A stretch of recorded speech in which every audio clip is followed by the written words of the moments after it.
Hello, various underground dwellers of putrescence and filth. Trying something new. Yeah. I liked how inclusive that was. Yeah, you know, got them all. Hello, everybody. Welcome to Dice Friends. My name is Adam, and this is Beej. Hello. We have Paul on tech. Hello. And today, we're going to be doing part 2 of Book 5 of the Lone Wolf series, Shadow on the Sand. If you missed part 1, watch the YouTube VOD or the stream. Doesn't matter. Either way.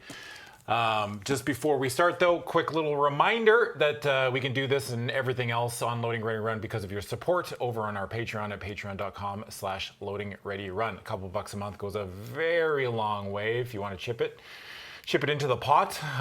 It means that we can keep this whole machine running. If you can't, that's also okay. Don't stress about it, but it's there if you need to do it. Also, Dice Friends specifically is brought to you by our friends over at Dragon Shield. Yeah. If you go to Dragon Shield's website and order something and use the code LRRMTG5, you'll get 5% off your order. And you can get all kinds of stuff like these dice trays, which are very sturdy. You can shake them around. They got a little thing to put your character sheet in. Yeah. Thingamajig. You can see all the little doodad. And you can even take, look, check it out. Check it out. Ooh, you can take these things out. Ooh. Keep your little minis and stuff maybe safe or something. Yeah. Yep. You can keep your little dolls safe. So yeah, if you want to go use that, it's very important because it lets them know that we sent you. Very cool and good. Speaking of stores, if you want to support us as well, you can go to store.loadingreadyrun.com and buy a various amount of things. I'm not going to say anything because every time I say something, Pete says we don't have it. I just like when you guess new things. I just really like it when you guess new things. Yeah. When you talk about the stuff that I do, when you care about my job. I care about your job. It's a small piece of my job. Yeah. Just don't bring up the washing machine or Jesus whatever. Christ. Though I have to say that when I did the anime roundup on Sunday, got it all in your system. I got it all in my system. Nice. So and only on the Twitch VOD. Yeah. So if you're gonna watch it on YouTube, you can't see it.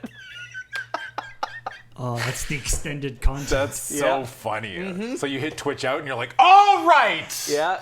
Something special. Time to talk about my washing machine. I said, ask me questions, and so ask me. I'm expecting anime questions, and it's like, how's your washing machine? Like, son of a bitch. And it's like, why is there 2 hours of Twitch out of this? So yeah, that pretty much wraps up all the housekeeping I think that we have to do. Yeah. Quick reminder: if you're watching on Twitch, Young Prime, Young Follow. That's very cool and good. If you're watching on YouTube, congratulations on making it this far. I'm very proud of your attention span. Make sure you like, comment, and subscribe. If you want to help us out like they do on Twitch with a Twitch Prime or just a Twitch sub, you can also become a YouTube member, which is under the greater Loading Ready Run umbrella, which includes Loading Ready Run, LRR Video Games, LRR MTG, LRR Tabletop, and LRR Streams. That's all of them. Yeah. You can do it all. That's all, everything. When you started the whole thing, you had said, okay, so just straight off the top, I want to let you know, we can do this. When you were saying that, I thought it was going to be like, we can do this the easy way or the hard way. The easy way is you can give to patreon.com, or the hard way is you can go to store.loadingreadyrun.com. That's pretty good. You want to do this the easy way or the hard way? Oh, all right. If you're unaware, this last book in the series has 2 parts.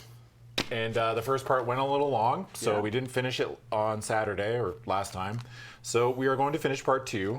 Quick recap. Our Lord Ulnar V, we received an envoy from the Vasagonians because the Vasagonians were very embarrassed that their bandits were causing trouble in our neighborhood. They're like, our bad. We left the gate open. Yeah. There's not much we can do about it. One sec. That was in book 4, I believe. Oh. Yep, that was in book number 4. So they sent an envoy to be like, hey, our bad. Sorry. And so they were trying to say like, well, we really want to make amends, but we really want Lone Wolf to come to our country and sign the treaty. Yeah. So we're like, all right, sounds good. Even though our king was like weirdly, like he's like, fuck these people and fuck this envoy.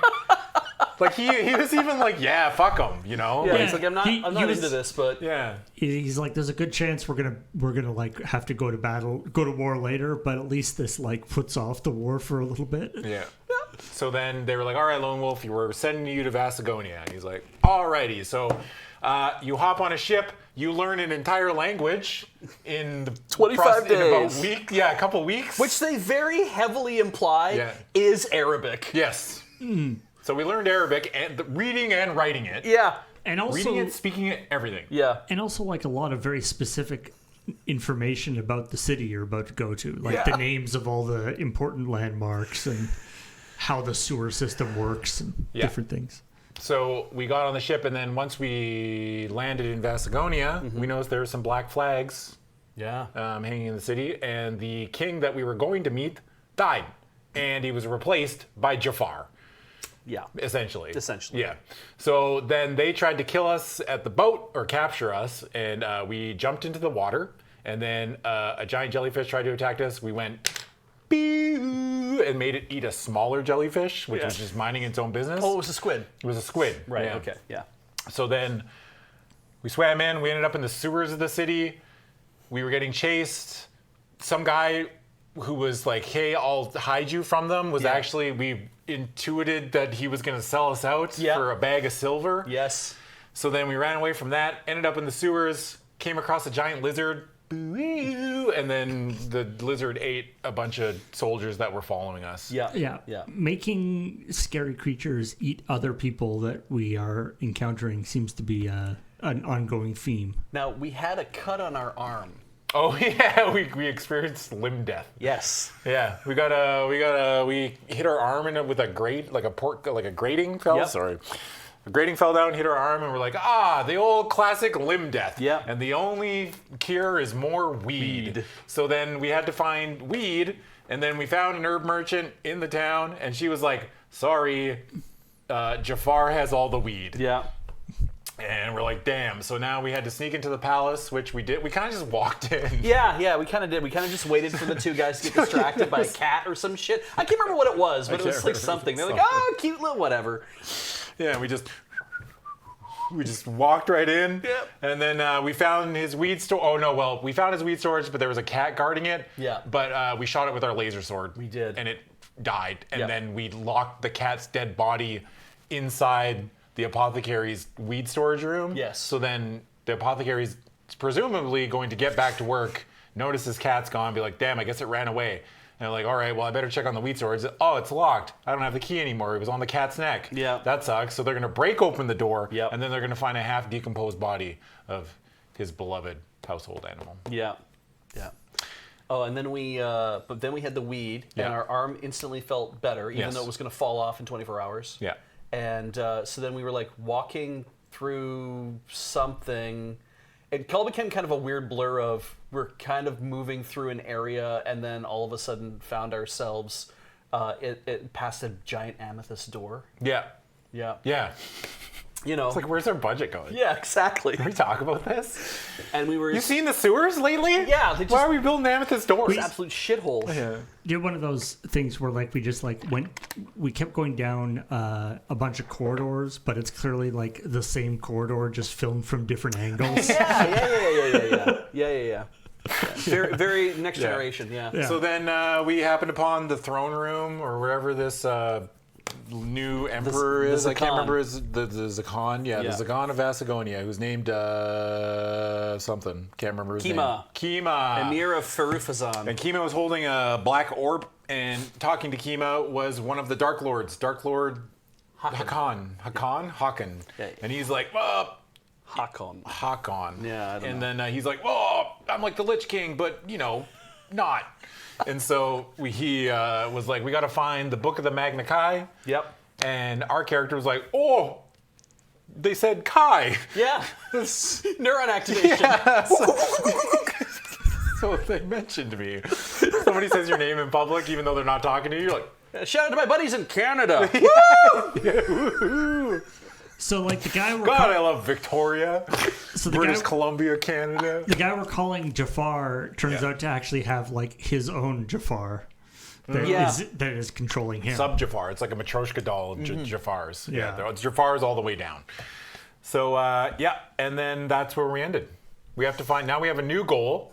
We're all scrambling to find the lost tome of the Magna Chi. Yeah, because the Dark Lord also wants our ass. Yeah. Yeah, He he wants the thought we were Chi, but he also cute. wants the book. Yeah. He wants both. And the book has apparently more stuff about like superpowers and things, like the Kai powers and things, Like right? flight and invisibility. Like Maybe. Apparently, all the powers we have are just like the leftovers, what people still remembered after they lost the book.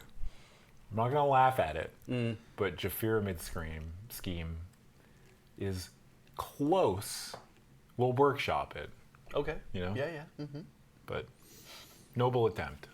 And so then it just it was just like, okay, well, now let's go to part 2, because it was sort of this interesting thing where we like came in, we had it was like, okay, you got to sign this peace treaty. Yeah. We get there, the king's dead. It's like, and then we're about to get arrested, and then we basically spent the entire time running away. Yes. Running and hiding until we got this, and then we're like, okay, the peace treaty is basically off the table at this point. So why are Ponzi scheme. Anki squared out cube. yeah, nice. But we run the entire time, and now we're like, oh. And then we got this like thing on our arm, and our arm was gonna die. So we were like, okay, we need to get into the palace, and so that was the objective. Then we got the thing, and so it's like, now what are we doing? Because we could have just left. And it turns out that what we're doing is that this evil guy does he have a line on the book, or he just... No, I don't think they know it's in the tomb of something. Majan. Yeah, the tomb of the Majan. The tomb of the Majan. We know the name of the tomb it's in, but for some reason nobody knows where the tomb is. You know? Yeah, there's a lot of that, I think, in this town. It's like, we have a name for it. Yeah. But we don't know where it is. Yeah, it's all connected to the sewer, but we call the sewer something you've never heard of before. So that's why nobody can figure these things out, I guess. It's just really funny when you think about it, yeah. We got maps. Just write it down. Also, if you spend too long in the sewer, your arms fall off. Yes. Which is not If so you don't good. get eaten by the lizards. What are they called? Quasars? Quasario? Quazak? No. Hold up. Yeah, it's in the back of the book. Quaraz. Quaraz. Yeah. We even read the whole entry, and then they just like basically said everything that was in the epilogue entry, but in like 3 sentences. Yep. It's like, damn, you really could have just... You're really stretching for time. Yeah. All right. So so that's where we left off. We were watching as this evil guy and his evil advisor talk to each other.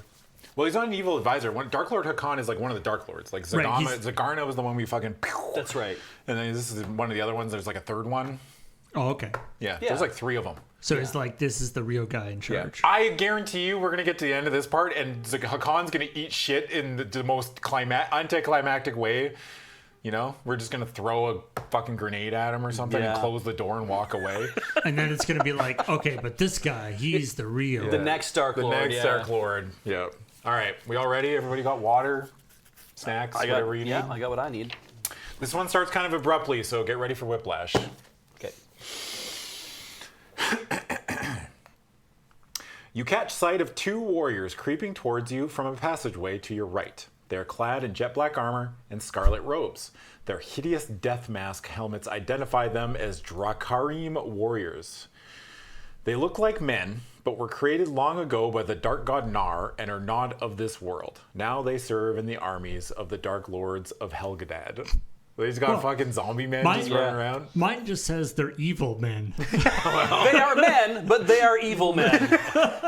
That's like some Spinal Tap shit. That's not men. They are men, but they are evil men. We are not men, we are evil.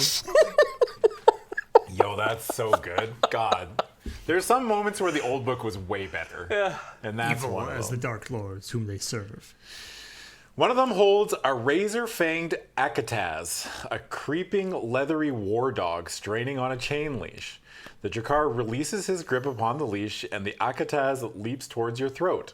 If you choose to fight this war dog, turn to 273. If you decide to try and evade the attack and make a hasty escape, turn to 285. Well, we have a rule. We run from every fight. Yep. So yeah, this is... We've double-checked this a few times. This is how part 2 starts. Yeah.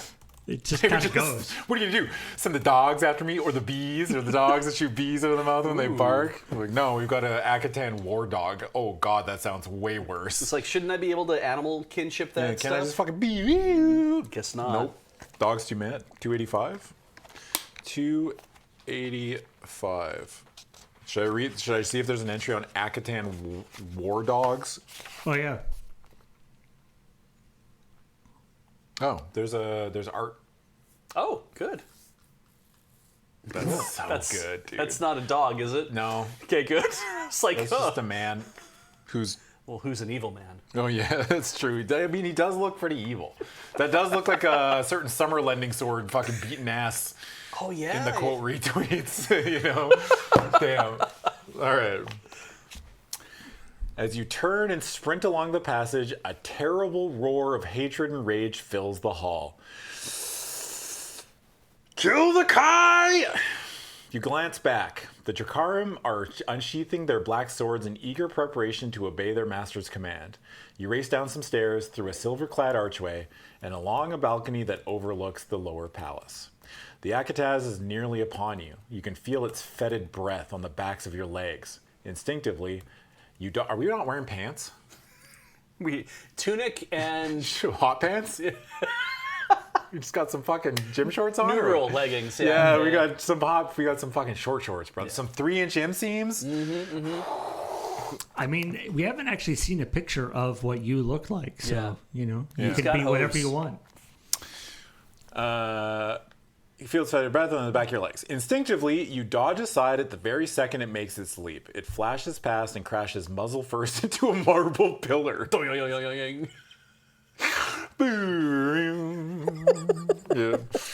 A howl of pain leaves its broken mouth as you step forward and strike it a death blow. Good for us. Yeah.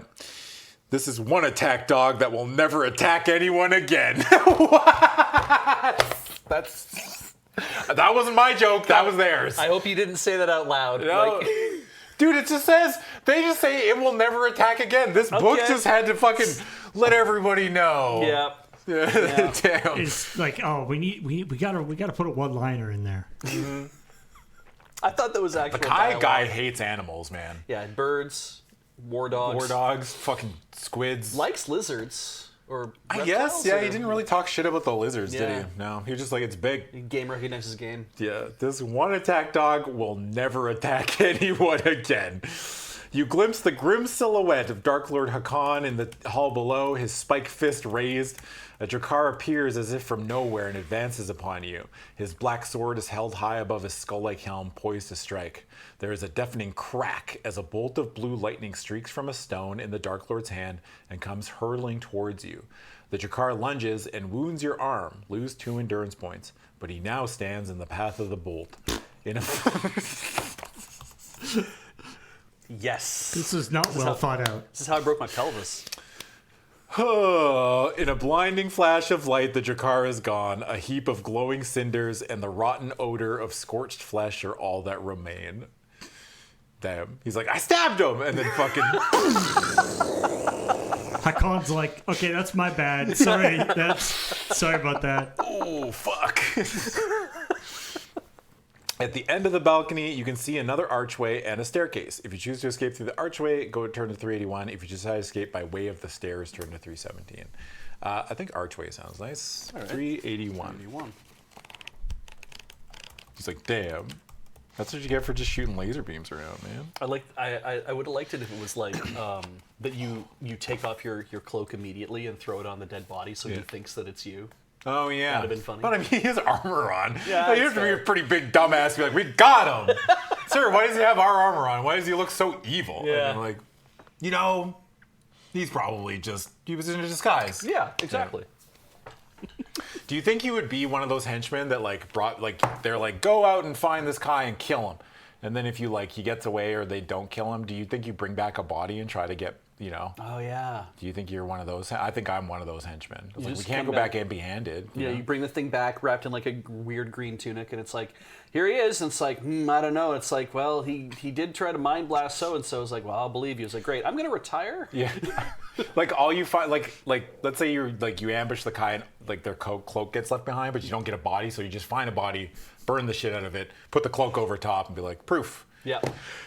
Get it done. The trick is, the big trick though is that you can't stick around because sooner or later the guy's gonna come they're back. gonna find out. Yeah. That Exactly. You did. Yeah. Like, Time for an early retirement. They're like, wait a minute, this is just a scarecrow. You just stuffed this full of straw. It's just about 7 raccoons. Yeah. It's 7 Akatan war This is dogs. way too many bones. All right. You run through the archway and straight into a black-robed palace guard. You bruise your ribs, and the impact throws you off balance. Take 0 endurance point damage, though. But you manage to grab at the wall to stop yourself from falling over. The guard lies sprawled upon the floor, yet with incredible swiftness, he draws his shining steel axe and lashes out at your vulnerable legs. Oh, sick. Legs wearing hot pants, by the way. Yeah. Pick a number from the random number table. If you have the Kai discipline of hunting, add 2 to the number you have picked. Time to pick a random number from the number table. I pick that one. It's a 2. It's a 2. Plus, wait. 2. Plus 2. two. So Still 4. 4. 368. Surely that won't be bad. Getting your shins hit, I think. Yeah. I'm not even keeping track of these hit points. We've lost all plot of keeping track of whatever, It's fine. It was all sham anyway. Excuse me. The axe bites deeply into your calf, making you cry out in pain and surprise. Lose 3 endurance points. I'm struggling today. However, before the guard can strike again, you lash out and send the axe spinning from his hand. He howls like a wounded wolf and clutches his broken fingers to his chest. What are you, just like, booyah? He's like, oh, his hands are all like messed up and twisted now. Gritting your teeth, you hobble away towards an open door. The air is now alive with the sound of pounding feet, for the Grand Palace is on full alert. Both the Drakarium and the Palace Guardsmen are bent on finding you. Their lives will likely be forfeit if they fail. Beyond the door, a bridge rises over an enclosed garden. It connects the palace to a needle-like tower of milk-white marble. At the entrance to the bridge, a narrow stairway disappears down towards the garden below. If you choose to cross the bridge and enter the marble tower, turn to 396. If you decide to descend the stairway that leads to the garden below, turn to 215. Now, I know I'm going to catch a lot of heat for what I'm about to say, but maybe we need to be telling our henchmen that their lives are forfeit more often. Oh. Yeah. Okay, it's a strong take, yeah. The problem is though, that, that's like a doer. Like, if they don't get him, now you're committed to killing all your henchmen. Yeah. Now you've got no henchmen. Yeah. Oh no, you do 1 in 10. You do the decimate or whatever the Romans used to do. No, I don't know what they used to do. This is a thing that I heard once, that it's like, oh, if the whole legion fucks up, they pick like 1 in 10 people and they kill them or something like that. And it says, see what happens? Don't do it again. It's like, okay. I don't know how true any of that I fail is. to see how many lessons you would learn from that, other than like, damn, I got lucky. Yeah, you know exactly. what I mean? Like, It's we like can fuck up and someone's gonna pay, but it 90% might not chance be me. it's not gonna be me. Dude, I'll take the 1 in 10. Yeah. You know? Always, the lesson is always hang out with 9 of your friends. Yeah. It's the opposite. They killed like 90%. Oh, interesting. I don't, and then we're hearing the opposite, and it's like, I don't know what's true about any of Damn. that. Maybe it never happened. Okay, maybe at I all. don't take the 9 in 10. Yeah. Then I'd be like, okay, maybe guys, we need to lock in. Yeah. It's like, Jerry, I need you to stab some people, okay? Because I'm not taking this 90%er. Yeah. What's Latin for lock the fuck in? Carpe, lock in. Seize the lock. And in. Yeah. I can't remember where I was going. Oh, tower. Tower sounds more fun. Hell yeah, the tower Fuck sounds gardens, awesome. dude. Gardens remind me of just like, Milky white marble means Yeah. that there'll be cool stuff inside, right? maybe it's made of chocolate. Oh yeah. You never know. And I'm a white chocolate fan. I think it's good. I will eat it if it's available. Yeah. I feel like a chocolate tower would not survive long in the In desert. the desert. What if it's magical chocolate? Okay. Yeah, you know? Could be. That would be the man. If I was a tyrannical leader of a kingdom, I would definitely do stuff like that. I'd be like, yeah, he constructed a white chocolate tower in the center of the city in the desert, by the way, which is pretty incredible if you think about it. Yeah. So like maybe he's not that bad. He must have powers. Yeah. But nobody's allowed to, like, it just like wafts like really delicious smell over the entire city, but nobody's allowed near Can't it. touch it or eat it. No. It's death. You know? Everyone would get used to the smell of it after a while, though, Everyone too. remembers the one time somebody like took a bite out of it and Oh, yeah. we caught them. Now forever my perfect white chocolate tower is marred. It has like a big, like... Big like cartoon teeth marks Yeah. out of it. It's fucking the big U's. Inside, whoa, Jesus, we're already there. Inside the cool marble tower, 2 flights of spiral stairs converge at the landing. You detect the sound of distant running feet. The sound is gradually growing louder. It is coming from one of the spiral staircases, but you cannot determine which one. Then suddenly, a band of Jakarim warriors appear. They are hurrying across the bridge which leads to the tower. If you have the Kai discipline of Sixth Sense, turn to 266. Well, we already have it, so sometimes they're just like, yeah, you got to go there right now. Yep.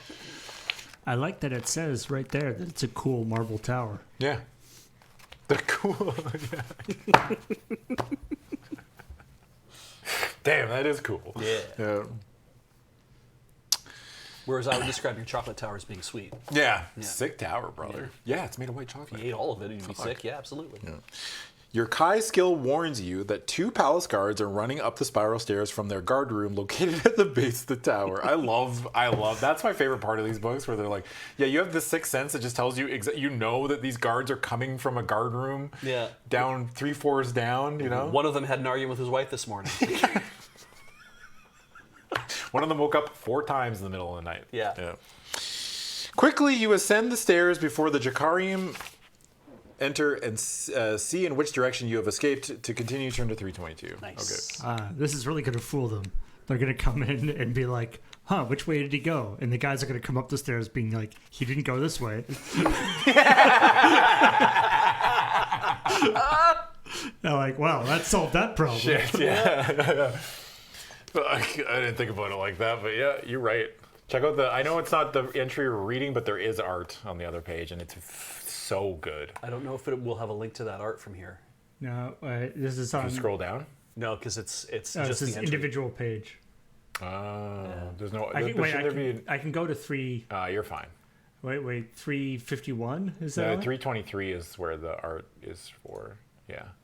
Oh, what's that guy doing? Yeah, I don't know, but I want to know. I want to know, yeah. Like, somebody got instructions to draw that. Yeah. They're like, I need a guy with, like, a gun, but he has, like, a quill in his head. And a bad tooth. Yeah. Yeah. I think that's a hat. Oh, is it a hat? Christ, I hope so. It looks like it's his forehead. Yeah, it really does, doesn't it? Maybe it is a hat. Oh, maybe it's a hat. Why would you put the feather in the front like that? His eyebrows are hiding the brim of the hat. Oh, yeah, you're right, The Paul. intense bushiness of his eyebrows. Wow. The brim's like right. You can see the line. The line's there. Like right. It looks like a unibrow, but you know. There are times when I've seen someone with a unibrow and I'm like, oh, right. a unibrow or a hat? It's one of those ones that it's like a bicorn, so it kind of like floops up in the front, but because you're looking at it straight on, it doesn't look like it's flooped up and out, but the shadowing of it looks like it's coming out. sure, let's go with that. Yeah. The stairs are both long and steep. You gasp for breath and force your aching legs to climb, for the Jakarim are no more than a dozen steps behind you. At the top of the tower, an open arch leads out onto a platform where a huge kettle drum stands in an ornate wooden mount. This drum is used by the tower guard to send messages to the other palace towers. A bleached hide is stretched across its surface, and a black wooden beater hangs from the side. If you decide to push the drum down the tower stairs, turn to 329. Yeah, I'm not reading any further. Oh man, it's gonna be like dum dum dum dum dum dum dum. Fuck, that's a bad day at work. God, man, if I was just running up the stairs and then I just hear, I'm like, oh, I know what that is. I was on drum duty. Yeah, you do a quick inventory of the things you know that are at the top of the stairs.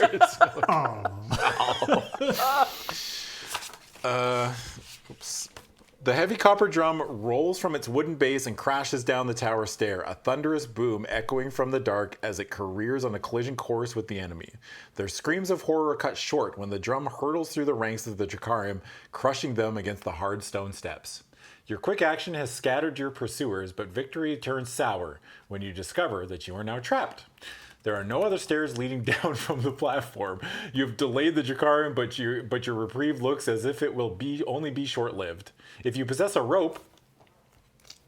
We sure do. We sure fucking do. Look, it's even written down right here. I need you to see. Rope, I see rope. Bro. Yeah, right there. I kept that rope for like 4 books. And I was like, I know this rope's going to come in handy. It has to, right? Right, there was an opportunity to get one in this book, but we had one from, like 3 books This back. one's from like 3 books ago. That rope's been there forever. You've been taking care of this one. You've been like oiling it, and you've been like cleaning off the little stray hairs and stuff. Yeah. You could tie someone up real sexy with that rope. Sure could. Mm-hmm. Yep. I'm going to tie up this drum.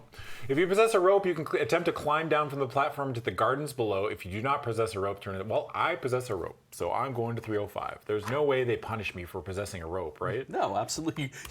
This isn't fighting fantasy. You certainly wouldn't be halfway down the tower and have them cut it loose. I dropped the rope down and I'm climbing down there at the bottom with a lighter. After tying one end of the rope to the parapet rail, you drop the other end over the side and rappel down from the tower. You have reached halfway when you see 2 Drakarium above you. They are sawing at the knot with the serrated blades of their black swords. Suddenly, the rope snaps and you plummet backwards into the void. The void? I thought there was the garden down below. Yeah, well, I wasn't climbing on a direct line. And there's right. they put the void right next to the garden. Yeah. You know? Yeah. Like, where do we put the void? The nice thing, though, is that we would have left without our rope, but now we are traveling with our rope. Yep. Yeah. Pick a random number. 2 or lower, 293. 3 or high. I'm assuming 2 or lower, we die. Oh, but imagine if it was like super low, that it's, your chances are slim? Oh, yeah, it might be the other way. Well, let's find out. That is either a 0 or a 2. Well, doesn't matter. We're 2 or lower. 293. It's also exactly where you stabbed last time, so I don't know. Maybe you need to move around. Yeah, I think I need to move around a bit. I feel like it might be not perfectly random. We fucking died. For a few moments, all sense of bearing is completely lost as you tumble and spin into the void. You are unaware of what is happening to your body. You try to cry out, but your cries are lost on the wind as it rushes past. Then you hit the upper branches of a toa tree and become totally paralyzed. Woo!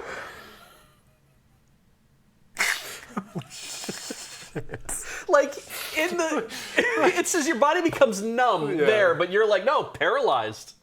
Like multiple in death. By the time your broken body is found by the Drakarium, you have lost consciousness and bled to death. Wow. Hooray! Tragically, your life and the hopes of Summerland end here. You want to spin again? No, I mean we'll just go to the next one. I was really hoping that it would be like one of those like hit a branch like ow, ow, ow, ow, ow, all the way down. You hit the ground, you're like, I'm paralyzed. And then you sit there and you bleed out, but you can't feel it, I guess, so that's nice. Yeah. You know? Yeah. All right, 234. If 234 kills us, then I'm like, truly, whoever made this book is the best, the GOAT. Yeah. Oh, it doesn't. Okay. Not many instant deaths in this game. No. But see, that's why we don't listen to anything this book tells us. Because stuff like that happens when I pick the random number.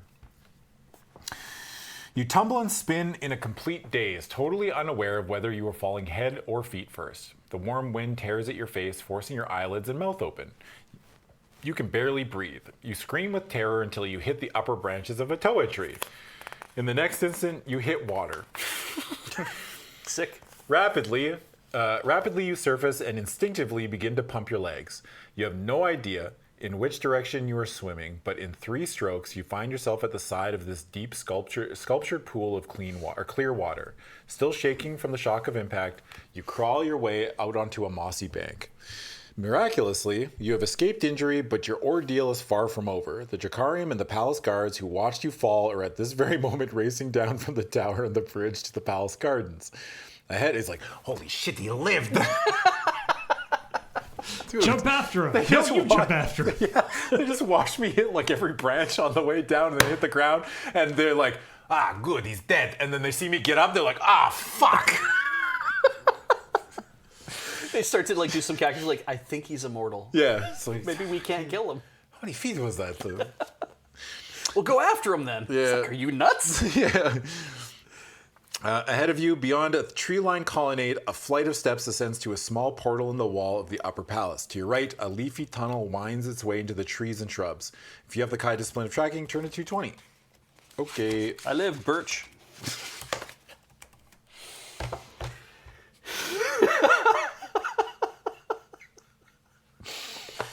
All right, that one was good. Thank you. Fuck. Yep. Your Kai sense of tracking reveals that the winding path leads to the Zakan's Arboretum, his cathedral of trees. The stairs to the portal lead to a private chamber in the upper palace, but you cannot tell what that chamber contains. Well, we've already been to the Arboretum, right? We have, yeah. Because that's where we got the weed from.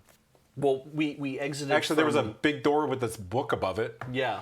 In the Arboretum. Maybe that's where we Go back to the book room. Yeah, maybe that's where the Magna Chi, the book of the Magna Chi is, you know?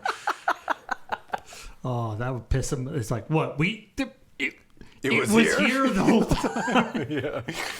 I'd be pissed. Where'd you find it? In the room with the book on it? Yeah. In the room with... You won't believe this. It was right next to the apothecary. Fuck. We go up there and he's crying over his dead cat. It's like, what happened? He's like, I don't know. Northlander, I don't we know. think then from that point on they always had a strict inventory system in the castle, you know? Well, I've already been to the Arboretum. I want to go somewhere else.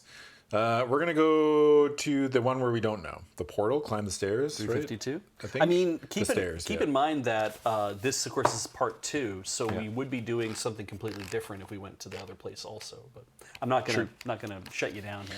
Oh yeah, that's true. Well, too late, Beej. We're already climbing upstairs. Beyond the portal, there lies a vaulted corridor which leads to a grand stairway. You narrowly avoid confrontation with a dozen Drakarium, saved in the nick of time by your lightning reactions. As the enemy rush from an archway on the second floor landing, you dive behind a statue of the recently deceased Zakam Mudala. They are so intent on their chase that they fail to notice your hiding place and hurry down the stairs, grunting in their heavy black armor as they run. Silently, you give thanks to the fact that Zakan Mudala was a very stout man. His statue cast a very large shadow in which to hide. You're like rubbing his belly. Thanks, fatty. Thanks, guy. Yeah. At the top of the stairway, you discover a hatch, which gives you access to the roof. You climb through it and follow a path of sun-bleached tiles that wind in and out of the domes and turrets, eventually leading to a bell tower. Ooh. You're feeling exhausted and need to rest. Your mind is still full of the shock of your encounter with Dark Lord Hakan. The sound of his terrible voice repeating the words, "Book of the Magna Chi," echoes again and again in your mind. With desperation sapping your will, you peer out through a grill in the bell tower. The sight you see renews your flagging hope, for it inspires a daring escape plan. Well. Turn to 313. Damn, our man's getting inspired.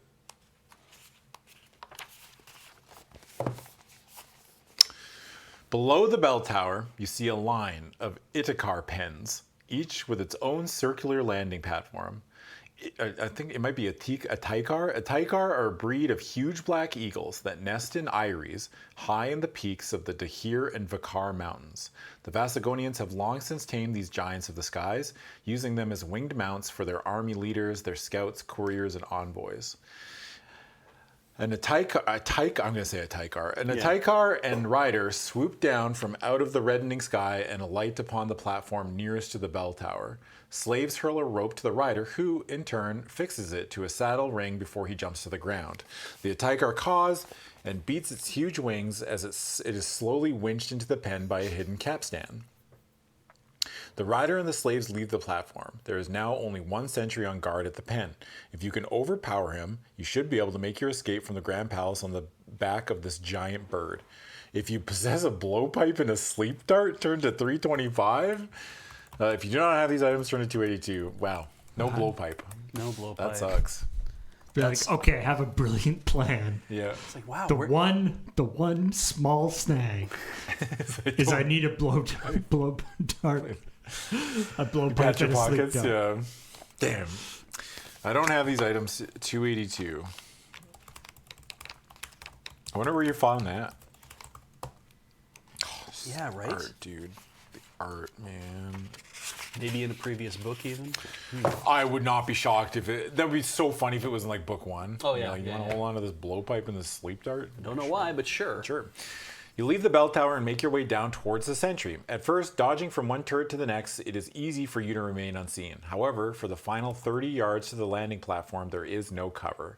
The platform and the palace roof are linked by an exposed gangplank. If you were to overpower the sentry, first you must cross the gangplank undetected. If you have the Kai discipline of mind over matter, turn now to 295. Okay. Just stop reading. Yeah. Focusing your skill on a money pouch that hangs from the sentry's belt, you concentrate on untying the leather strap that secures it. Seconds later, the pouch drops to the ground and spills its contents. The guard yelps in horror as he sees his gold rolling over the edge of the platform, and he immediately drops to his knees to gather up what little remains. As he turns his back, you break from cover and run across the gangplank. Your speed and stealth carry you across the gangplank undetected. When you strike, the guard is still on his knees, scooping up his scattered gold. Your attack is silent and deadly. Damn. If you wish to search the guard's body, turn to 207. If you decide to ignore the body, you can hurry onto the Taikar's pen. Well, I know that we're probably going to look at this body and they're like, more guards come up because they heard commotion. But you know what? I gotta look. Yeah. He might have a blowpipe. Yeah, fuck, that would be so fucking funny. I mean, I bet he wishes you had a blowpipe. It's like, That's true. it's like, like, here's the deal. How about you pretend I just hit you with a blowpipe with a sleep dart and you go to sleep? The alternative is I stab you. Yeah, with this, and you pull out the laser sword. You discover the little of great interest, only 8 gold crowns, a belt pouch, you can pick it up if you have lost yours, and a brass whistle on a chain that is hung around the guard's neck. You may take these if you wish, but remember to mark them on your action chart. I'll take the whistle. Well, I guess I'll take the money too. Yeah. The brass whistle is a special item worn a chain around the neck. We can carry thousands of those. Brass whistle. Brass whistle. My Maybe funky that's like whistle. maybe that's like to call the birds or something. That'd be cool. Oh, yeah. That's how you control it. It's just blowing into the whistle over and over. Yeah. Like you're at a rave. Animals love that. You just blow a whistle over and over again. It's fucking great. Suddenly, a noise alerts you to unwelcome company. Jakarium are rushing along the tiled pathway that leads to the pens. Without a moment's hesitation, you turn and run inside the Taikar's enclosure. To continue, turn to 224. I knew it, dude. All we got with this stupid whistle. Yeah. Probably can't even do anything with it. Yeah. Yeah.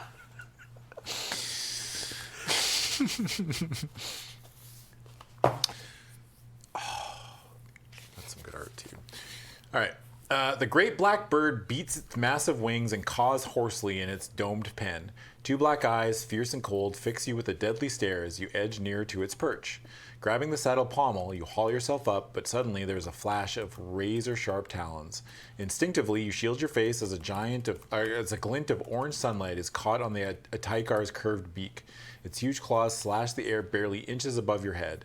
If you have the Kai discipline of animal kinship and wish to use it, turn to 308. I do wish to use it. Does it give you the other option? Oh, it gives me more options. If you possess an... Oh, no, wait. Is that right? Yeah. If you possess an onyx medallion, turn to 319. We have that, don't we? I have no idea. That sounds familiar. I'm pretty sure we have an onyx medallion. I thought we'd come across like a lot of things saying, do you have this? But I don't think we ever picked it up. I thought that was a different medallion. Because we have the blue triangle. But Wasn't the onyx medallion from the ice book? Didn't we find it there? I don't know if I wrote it down. I swear to God, we had this thing. I don't think it ever came up as a thing. It came or up in the like- ice one when we were digging around in that dungeon. Yeah, but I don't think we actually ever found found it? one. No. No, I think it was like, Right. if you have this, it's an option. Like, what is that? And then everything else is just pick a random number. Oh, well. So Well, I mean, the animal kinship will do it. yeah, it'll be fine. 308. I swear to God, I remember that. Yeah, we've definitely been asked about it. Yeah, but maybe we've just been asked about it. And I'm not sure whether we got it or not. Yeah. Okay. It can take many years for a rider to tame an Ataikar, for by nature they are wild and vicious creatures. You use your special Kai skill to communicate with the giant bird to assure it that you mean it no harm. It fixes you with a cold black stare, but you sense that it is no longer hostile. As you settle down upon the wide saddle, you catch sight of the Jakarim as they come streaming across the gangplank. Quickly, you lean forward, unhook the anchor rope from the saddle ring, and snatch up the thick leather veins. To continue, turn to 343. So we just stole a car. Nice. That's tight. Now, in a video game, this would be like the rail shooter part where you Yeah. have to like fly away while they're shooting at It's you. like this weird third-person action stealth game, and then all of a sudden they have a section that's just Panzer Dragoon.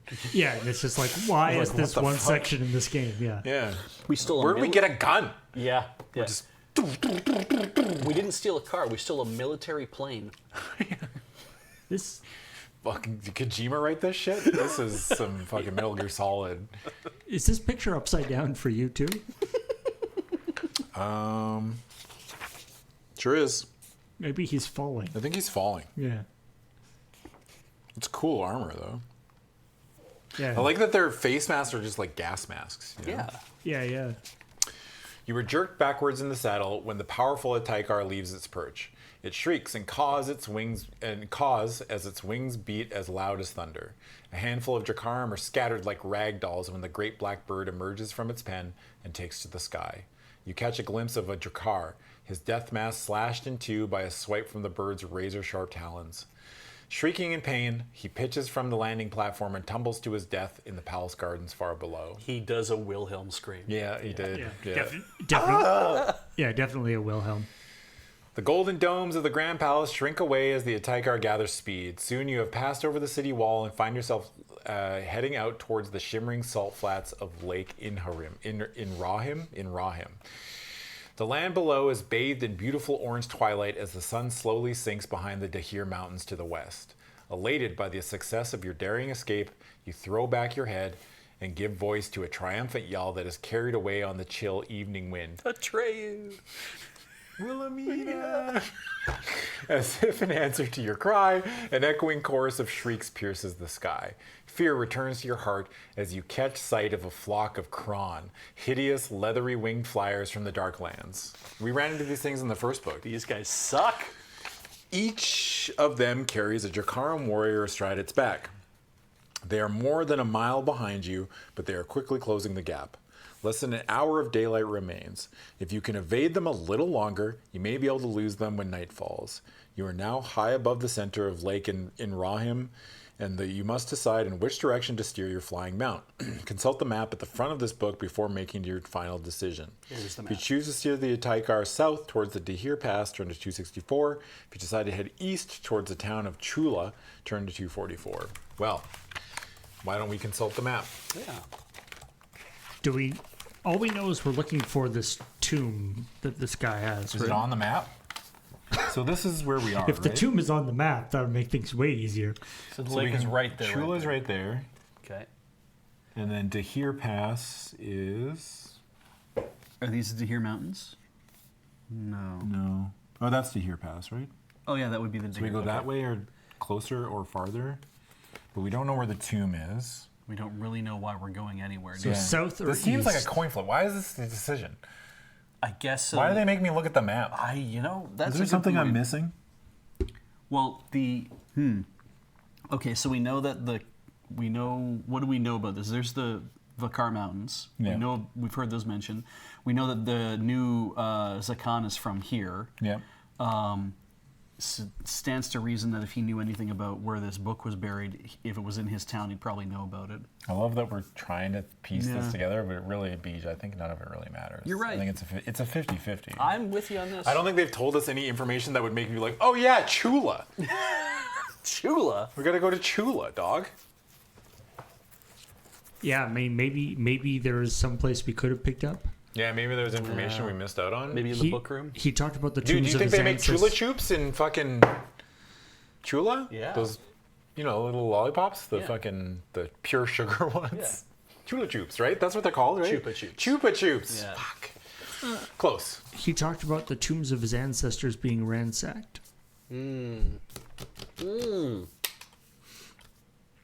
Well, it doesn't matter anyway because we're not going anywhere near where he lives. I'm going to go... Every time we go to a town, it ends bad for us. Yeah, it's also terrible. Every time we've gone to a town, there's been an ambush. Yeah. Or it stinks. Or we have to get a red pass. Or we have to get a red pass. So I'm not going to town. I'm going to the Jahir Pass. Oh, okay. Towns suck. 264. 264. Especially the last time we went to a town, the barkeep was just held up by strings, and there was a bunch of bandits hiding in the fucking, wardrobes. Also, we're foreign, so if we end up in a town, everyone will know we're not from around there. Yeah. Yeah. Yeah, we stick out. I stole your car. You're banned. Say your goodbyes now. Mods, double their mortgage. A terrible shriek rings out above the rush of the wind, filling your head with pain. You are being attacked by a powerful mind force. Dude, look at the art, look at the art, look at the art. Yes! Yes, dude! That's what I'm talking about! That's good stuff. Oh, God, man. You imagine that thing attacking you? That's terrifying, all right? Unless you possess the Kai discipline of Mind Shield, which I do, to deduct 2 endurance points from your current total. Ah, well. The Ataikar shudders and frantically twists its head from side to side as the shriek rings out again. You sense that this great bird is in agony as if it is racked by the mind blast. As you glance over your shoulder, your stomach becomes knotted with fear. A Kron is swooping down to attack you. On its back is the source of the mind blast. It is a Vordak, one of the undead, a hideous lieutenant of the Dark Lords of Helgadad. As the Kron streaks towards you, the Vordak spreads its red-robed arms and leaps onto the saddle. It lands behind you astride the Ataikar's back. Wow. Puts its hands around your waist. It's let's go for a ride. Yeah. Whoa!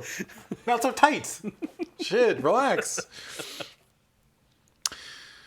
Its skeletal fingers sunk deep into your mount's feathered flesh. The shock of its impact throws you forward and the reins slip from your hands. The giant bird screeches in horror and pain as the Vordak's grip paralyzes its spine.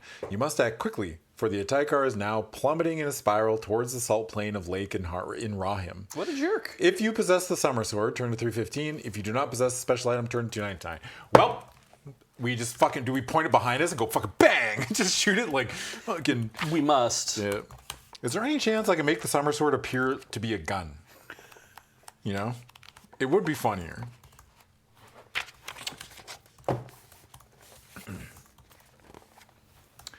As you unsheath the Summer Sword, a vivid golden flame ignites along its blade. The Vordak shrieks in terror, its blood-drenched bony fingers clawing for a black iron mace which hangs from its belt.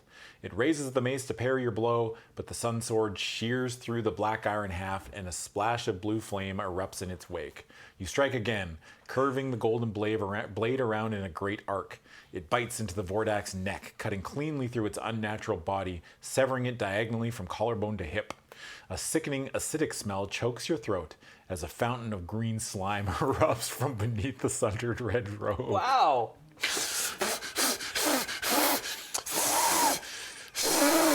Yeah, that's Spray. That's a- fucking... Made these things so gross. Yeah. that's a rookie move. Everybody knows you got to do the slash and then turn around. Yeah. Yeah. Dumbass.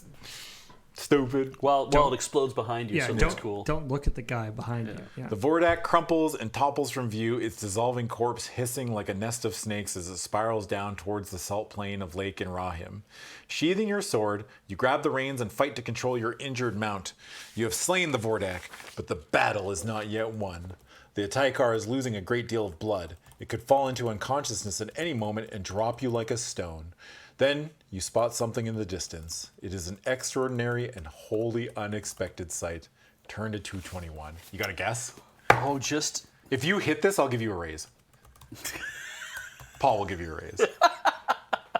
A wholly unexpected Yeah, sight? just what would be the last thing that you would expect? Oh, a whale in the sky. Please, God. Please. Oh, my God, I hope. You got to be imaginative, right? Yeah. Please. Paul, you got a guess? I'll make Graham give you a raise. I'm hoping that you are just like, as you're like falling directly onto this tomb that you've been looking for. Like, what are the odds? It's the Magnikai, just sitting on top of this pyramid. Don't turn to the page, Paul. I'm going to read it.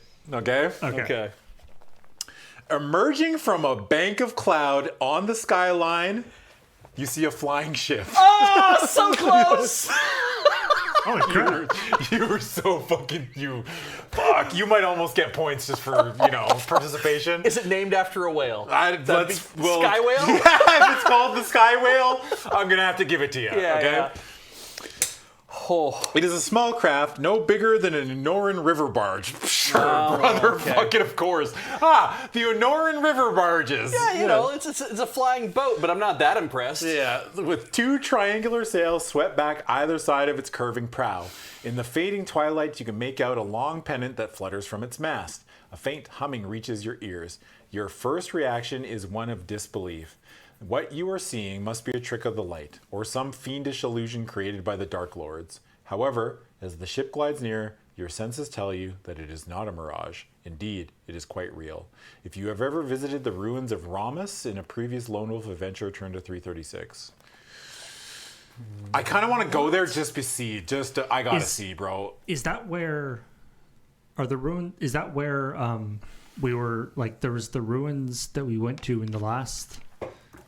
We have? Okay, thank you. I'm trusting Twitch chat. You could be wrong. And the first person to say we've done it, I'll be like, damn, they said it. You know? In my version, it says if you've ever been given a crystal star pendant. Which we have. We do have that. We got that in like 2 books ago. I swear we did, yeah. Yeah, we got it from that wizard guy. Remember? There was a guy in the pentagram. He was like, please help me. And we're like, you're fucking evil. And I left. And there was the other guy with the teleporter wizard. Yeah. Right. And he gave you the... Right. So you know what? We win. As far as this is concerned, we win. I think so, yeah. All right. Yeah. The Cavern's a cult. Yeah. Look at this rich lore we're building of our adventure. That we can barely remember. Yeah, some of it we remember. Yeah. Look, Paul. We may be taking notes, but we're not remembering any of it. Yeah. No, yeah. Beej is the keeper of the lore. Yeah. I didn't know they were called the Ruins of Ramus. Yeah. Ramnus? I don't think they ever said that name. Whatever. Standing on a fortified platform in the center of the strange craft is a young man with deep, brooding eyes. Instantly, you recognize him. It is Banadon, the young summer-lending magician, who gave you the crystal star pendant at the ruins of Ramus after you saved his life in a Giak ambush. No, wait, this is the guy we left behind! Oh my god! I mean, that's not where we got the pendant, but still good. Do we roll this back? No, we have to. It's funnier. This is the guy we left behind at the beginning. It's the guy. Oh, that's so fucking funny. We were there. I mean, technically, they didn't say anything. What did you do there? We were just there. Yeah, that's true. Yeah. What'd be great is he's there on the ship, and you're on this bird that's about to die, and he's like, "Yeah, we're gonna keep going." F this dude. It's like, God, what was I watching? That was like the same thing when we saw remember when we saw the people on the boat by themselves in the sea? We're like, hey, maybe we should pull over and ask them if they're all right. They're like, no. Keep going. They just drove by. Yeah, they had to sit there on their little raft and watch this whole, we're like, waving. And the captain says, he's like, let me tell you about the fable of the man in the jar. Right? That was they didn't even give us we got It's true though. We got like cutscene past that, didn't we? We didn't even there wasn't even like a choice on that one. No, there was a choice. I think it was like you could bring it up or if you want to do it, and then I said like maybe we should go check it out, and they're like no. No, they basically like going. I'm pretty sure that's how it happened. Maybe I'm wrong. All right. Get triggered at the ruins of Ramus after you saved his life in a Giak ambush. He remembers that. Yeah, totally, dude. Maybe we saved him by our inaction. Saved him. Yeah. You know. Yeah.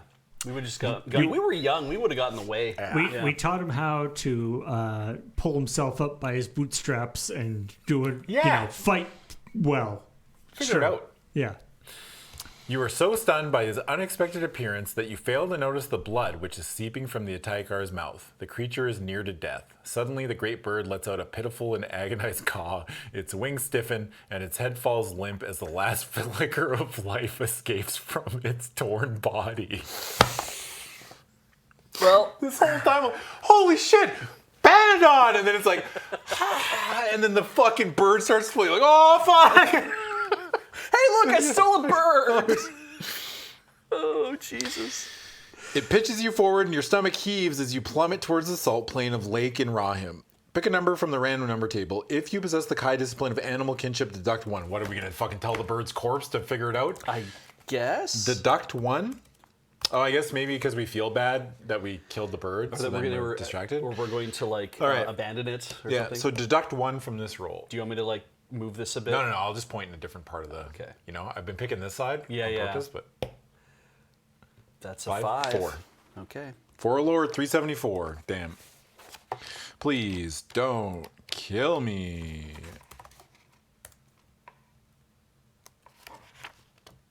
Sick. We don't die. That's good news. Good news. Good news.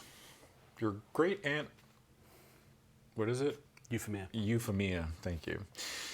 As you rumble earthwards, a blur of color flashes before your eyes. The Kron riders, the sky ship, the salt plain, and the distant horizon all melt into a kaleidoscope of shapes and images. You fear that these images will be the last that you ever see. You have prepared yourself for death and are calmly resolved to your fate, just falling like damn. Just nice and slow, like off Nakatomi Tower. Yeah.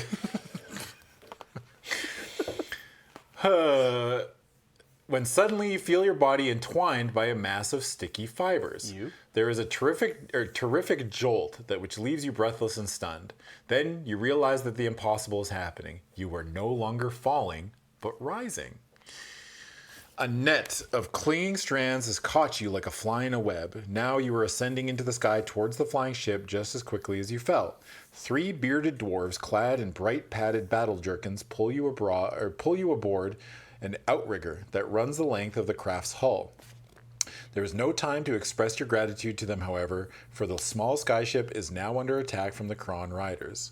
At the end of the outrigger, a dwarf is engaged in bitter hand-to-hand combat with a snarling Drakar. He appears to be losing the contest. As you rush to his aid, another of the evil warriors lands in the center of the craft atop its fortified platform. If you choose to help the dwarf, turn to 280. If you decide to leap onto the outrigger, or leap from the outrigger onto the platform and confront the Drakar who just landed there, turn instead to 361. I'll help the dwarf, sure. Got to put up appearances. Yeah. I help people all the time. I mean, I got a laser sword. I just shoot it. Yeah. Why What wouldn't did I say? you? 280? 280. 280 snowboarding.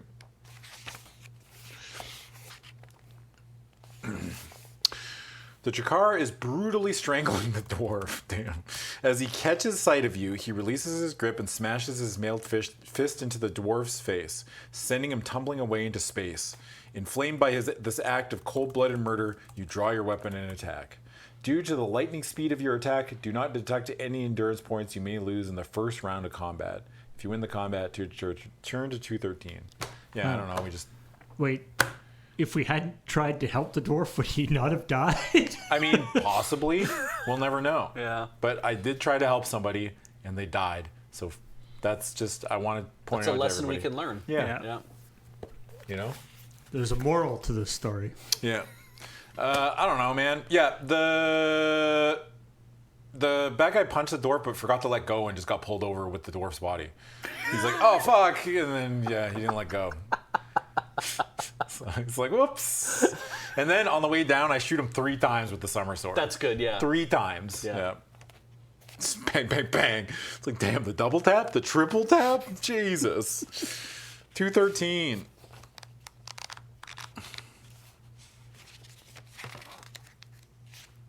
Maybe we could anime slash him because how fast we are. True. That's good. I like Hiya! that. And Sword's there's, like- really long, right? There's like a wide shot. It's frozen for a second. Then he goes, and then slides down. just, and then sprays gore all over us.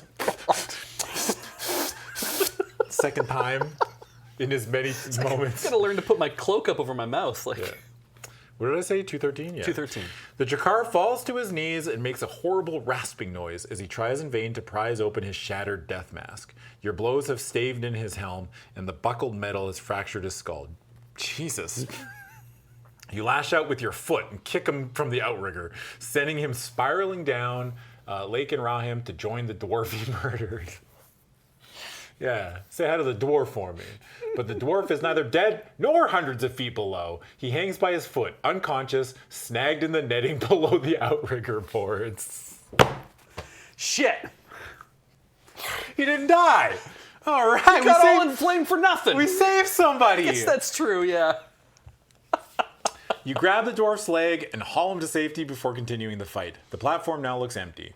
No heads are showing above its armored parapet, but you sense something is very wrong. Instinctively, you leap from the outrigger onto the main hull with your weapon poised to strike. To continue, turn to 361. 361. Ducking beneath the boom sail, you clamber onto the platform just in time to witness a desperate struggle. The magician is pinned to the deck, his left arm skewered by an enemy spear. With a staff in his right hand, he is trying to fend off the dismounted Kron rider. The Jakar senses your presence. Instantly, he whirls around and draws a twisted black scimitar from his scabbard. If you win this combat and the fight 3 rounds or less, yep, 288. I mean, we beat his combat skill by about 10. Oh, So okay. it's like, I'm not even going to roll it. Yeah, I'm going to say we win in 3 or less.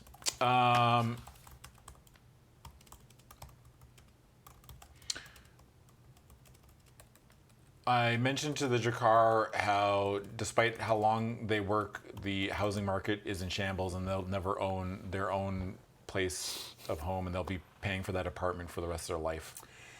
Yeah. Yeah. And he goes, oh, fuck. And then he explodes. So really, he doesn't have to pay for any more for the apartment. Something at least. Yeah. Yeah. Yep, 288. They're lucky to even own a Kron. Yeah. He's still paying it off though. Shit. My Kron! Yeah. I haven't even finished paying it off yet. 288.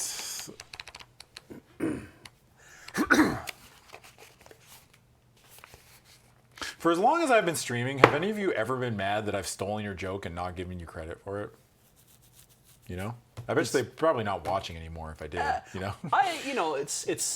I like to give credit where I can, but sometimes when you can't, I think that it's, in a way, it's also like, oh, you know, like they thought I was funny enough to actually Read it out say loud. the thing that I said. So It makes us look funnier to the YouTube audience, There's too. that too. Yeah. Yeah. Really, you're doing a service. Yeah. Yeah. Our joke, comrade. That's very good, Roses. It's If a I collaborative steal effort. it because it wasn't funny, yes. Then I'm pissed. What did I say? 288. The Jakar curses you with his dying breath, his cry fast fading as he tumbles away from the platform. You rush to aid your wounded countrymen, but the battle is not yet over. A Kron rider is swooping down towards you with a crossbow leveled at your head. He pulls the trigger, and the bolt comes speeding towards your face. It is too late for you to dodge away from the deadly missile. A shrill metallic whine rings in your ears when, incredibly, the bolt ricochets away just inches from your forehead. It has been deflected by an invisible shield. If you ever visited the ruins of Ramus in a previous Lone Wolf adventure, turn to 399. Well, we did, technically. We did visit. They didn't say anything else. They didn't say what we did. That's true. We did. We were there. We were there, man. We were 399. technically at the ruins of Ramus. We were there. They haven't specified. Mm-hmm. 399. Wow.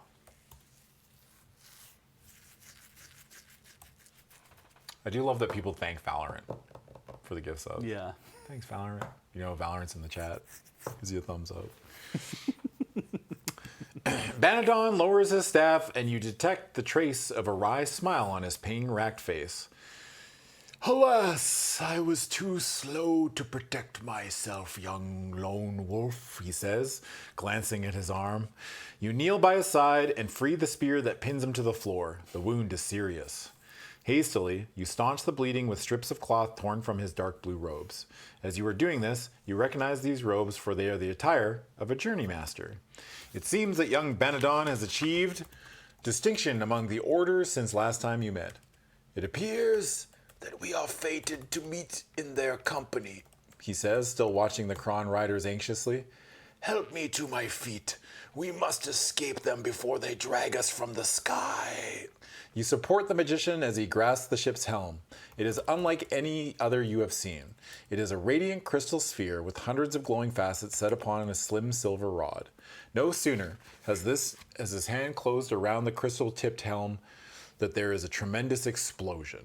Turn to 323. I hope that was a good explosion. Nope. This Like entire self-destruct. this entire section has just been like an an extended action sequence. Yep. Yeah.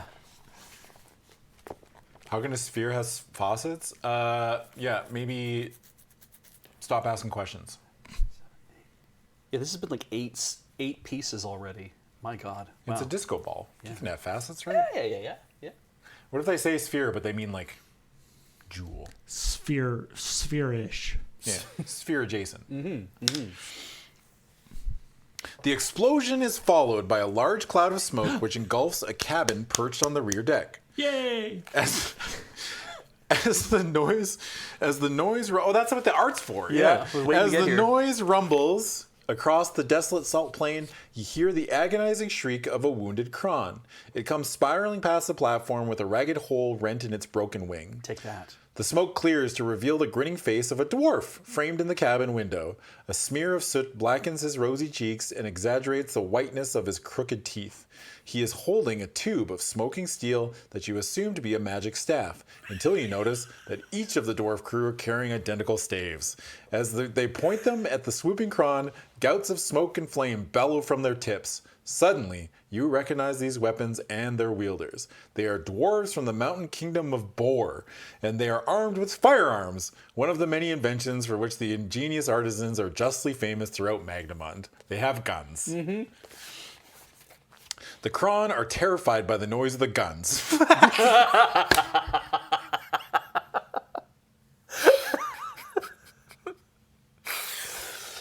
Yeah, all right. Good. Cool. Panicked, they turn their leathery tails about and fly away. Their frustrated Dracaran riders seem powerless to stop them. The primitive firearms have claimed only one victim, but nevertheless, they have driven off the enemy and saved the skyship from disaster. Benadon steers the craft about, banking steeply until the ship is facing the darkened peaks of the southern mountains and the distinct V-shaped cleft of the Dahir Pass. Pick a number from the random number table.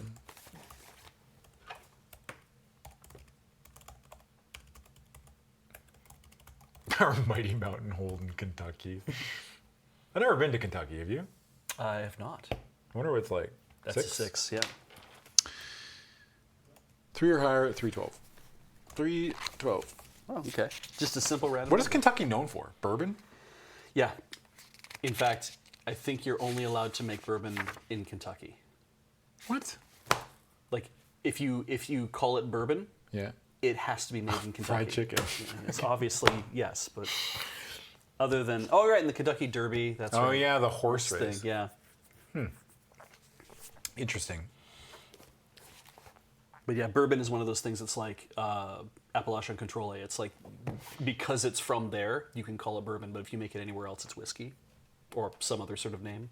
Really? Yeah. Oh. It's so bizarre. It also has to be made from corn, I think, doesn't it?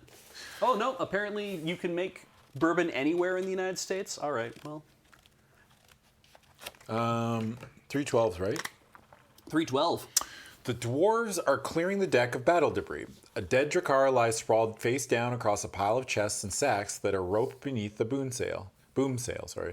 As the dwarves grab his legs to cast him over the side, suddenly he springs to life and sends the dwarves tumbling in all directions. He screams like a fiend, his black axe cutting a wide arc around his blood-smeared body armor.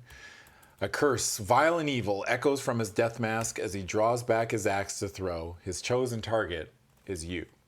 If you have the Kai discipline of hunting or Sixth Sense, turn to 210. I do. 210. Yeah, boy, this section hasn't really stopped, has it? No, it's still going. You dive aside, your Kai skill saving you from the axe that comes spinning towards the platform. Suddenly, a deafening bang rings out and the Jakar is flung backwards, his breastplate torn open by a dwarf shot. He gives a long, agonizing death cry as he disappears from sight, tumbling away into the darkness that surrounds the speeding skyship. As if in answer to the shot, a menacing roll of thunder rumbles across the darkening plain from Barakish. It is as if the city itself is cursing your escape. Banadon appears at your side, his face lined with concern. As he offers a shaky hand to help you to your feet, you notice that the makeshift bandage which binds his wound is soaked through with blood. He is pale and weak and close to collapse. Sounds like you could use some weed. If you have the Kai discipline of healing, turn to 377. If you do not... Oh, damn, don't possess the skill. That's so weird. Oh, man, that sucks. 339? Yeah. Oh, no. It sure would be a shame if we fucking had this healing skill. Oh, no. If you do not possess the skill or do not wish to use it, Yeah. that's what you're going to do? Yeah. All right. Yeah. I'm going to 339. Oh, no. Oh, man, it'd be such a shame. Oh my god. Two dwarves clamber up onto the platform and hurry to their young captain's side. One flicks open a red velvet satchel strapped to his barrel-like chest and removes the glass vial and a clean linen bandage. They attend to the wound, and as his strength returns, he's fine, man. We didn't worry about him. Yeah. Strength returns. Banadon listens intently to your account of the terrifying events that have led up to this meeting. As you conclude your woeful tale, Banadon speaks, his voice full of grim determination. The future of Summerland rests in our hands, Lone Wolf. We must stop Dark Lord Hakan from destroying the Book of the Magna Kai. I have heard tell of the Tomb of the Majan from the nomads of the Dry Main. They say it is a terrible place, a place filled with horror and death. For what little there is left to die there. It lies beyond the Dahir, near the oasis of Bal Lofton. This is all I know. For the Majan hid their tombs well, and what few traces remained have long since disappeared beneath the shifting sands of the Dry Main. Your face conveys the disappointment you feel upon hearing these words. However, all is not lost, says Banadon, undaunted. There is a man who can guide us there. His name is Tipasa Idaruk, or Tipasa the Wanderer, as he is better known. It is he whom we must seek, for he is the only man who has ever entered the tomb of the Majan and lived to tell the tale. Banadon takes over the helm as the extraordinary ship, the Sky Rider. Damn, they didn't say Sky Whale. Damn. So close. As the dwarves call it, speeds through the gathering darkness towards the Dahir Pass. Visibility diminishes with each passing minute until you see no further than the ship's outriggers. You begin to feel uneasy. If the Sky Rider veers but a fraction off its course, you will be smashed into pieces against the mountainside. Don't worry, Lone Wolf, says Norum, the dwarf with the velvet satchel. Captain will see us through. Banadon stands with his hand resting lightly on the glowing crystal. He appears to be so relaxed that you would easily believe that he is in some kind of trance. His eyes are closed, and a crackle of energy, like fine white lightning, weaves and traces an intricate pattern across his forehead and around his temples. The dwarf leads you to the cabin at the rear of the craft, where the crew are excitedly recounting their glorious victory over the Kron riders. They are seated about a table cluttered with plates of steaming food and jugs of foaming ale. The rich smell of spiced meat and potent boar brew fills your nostrils, reminding you how ravenously hungry you are. You make short work of the meat and marrow placed before you, restore 3 endurance points. However, you have your doubts about accepting a jug of ale. Boar brew is so strong that in many cities throughout Magnamon, it has been banned outright for fear of the havoc it can cause. If you choose to accept a jug of the notorious ale, turn to 392. If you prefer to decline the offer, turn to 283. I am not going to drink the booze. You're not gonna? Nope. All right. 283, brother. 283. I'm on work hours, dude. That's fair, yeah. I don't drink on work hours. Unless it's for Heroes of Barcadia. which you can check out our sponsored YouTube video. It'll be on LRRTT, I think. Yeah, there you go. That's the only time I ever drink on the job is when they give us money. That's fair. Yeah. Yeah. What did I say? Go to 283. Okay, thank you. The dwarves are not offended by your refusal. They have seen men stirred to fury or laid unconscious by a jug of boar brew. Oh, it's Nalrim. Nalrim grasped the tankard and downs the draft with one awesome gulp, removing the froth from his ginger beard with a much-practiced flick of his forefinger. Then he emits a loud belch, much to the cheerful approval of his companions. If you wish to ask the dwarves how they came to their under Banadon's command, turn to 291. If you decide to bid them goodnight, turn to 359. Well, we might as well ask a question, right? 291. Like, do you have like a boar Shirley Temple? what's the equivalent? Gonna get a boar Roy Rogers. Boar Roy Rogers. There you go. I used to get those as a kid, like not the alcoholic version, but like we would go to. There's this hotel that my mom used to work at, and we'd go out for dinner all the time, and I would get like a Roy Rogers or a Shirley Temple. When I heard that you were allowed to do that as a kid, I was like, I wanted them all the time. Yeah. And my parents were like, no. If we're not, but you can have a pop. But you can't have just like get them to make you a thing. So I thought it was special, like a real like oh, they have to do like a whole bunch of work, and then you find out there's like 3 ingredients. Yeah, they just fucking pour shit in a glass, and they're like, yeah, right. Drink it up, you dummy. All right. You learn that the dwarves were once the crew of a more conventional vessel, a merchantman that sailed the Tentarius of southern Magnamund. Yes. The Tentarius are a vast expanse of lakes and landlocked seas, which connect to form a continuous canal stretching nearly 3,000 miles. They were created, as was the Reimer Rift of Duranor, by a massive landslide. 3 years ago, the dwarves' former captain, a dwarf named Quan, lost his ship, cargo, and crew whilst gambling at cards. It seems the unfortunate captain was unaware of Banadon's true profession until it was far too late. As a result, what are wizards good at gambling? Or they cheat. Yeah. It's like, damn, I got cheated. I should have known beforehand. You know what? My bad. You know, like, it's like aha. They cheated, and they're like, yeah, I should have known. It's, Wizards. yeah. In addition to being a wizard, this guy's also like a close-up magic magician. Right. He's got like sleight of hand skills. Yeah. He's shuffling the deck and giving himself all the best cards. Yeah. Yeah. As a result, Banadon became the dwarves' captain, and ever since they have adventured with him across the lands and skies of southern Magnamund. The Skyrider itself was given to Banadon by the magicians of Desi in return for his help in defeating the Gagadoth, a monstrous creature that terrorized their land and over which their own sorcery could not prevail. The Skyrider was traveling from Desi on its way to Barakish when you appeared. The dwarves have overheard your talk with Banadon, and they are very excited by the prospects of a new adventure. They seem undaunted by the deadly dangers that it will certainly involve. To continue, turn to 359. These dwarves are fucking dead. Everybody that joins up with me dies miserably. True. Yeah. I You're mean, right. you're a lone wolf, right? You're not Yeah. wolf with a bunch of buddies. Yeah, not wolf pack. I feel enriched though now knowing their backstory. Yeah. Yeah. I guess I like the idea that he's had this like whole other adventure. Yeah. Yeah, that is kind of cool. Like Paper Luigi. Exactly. The fatigue of your ordeal finally catches up with you. Now you are finding it impossible to keep your eyes open. Nolrim shows you this to a bunk in the hull of the Skyrider, and gratefully you climb into your bed and pull the blankets over your aching limbs. Nolrim apologizes that the bunk is too short, but his words fall on deaf ears. You are already asleep.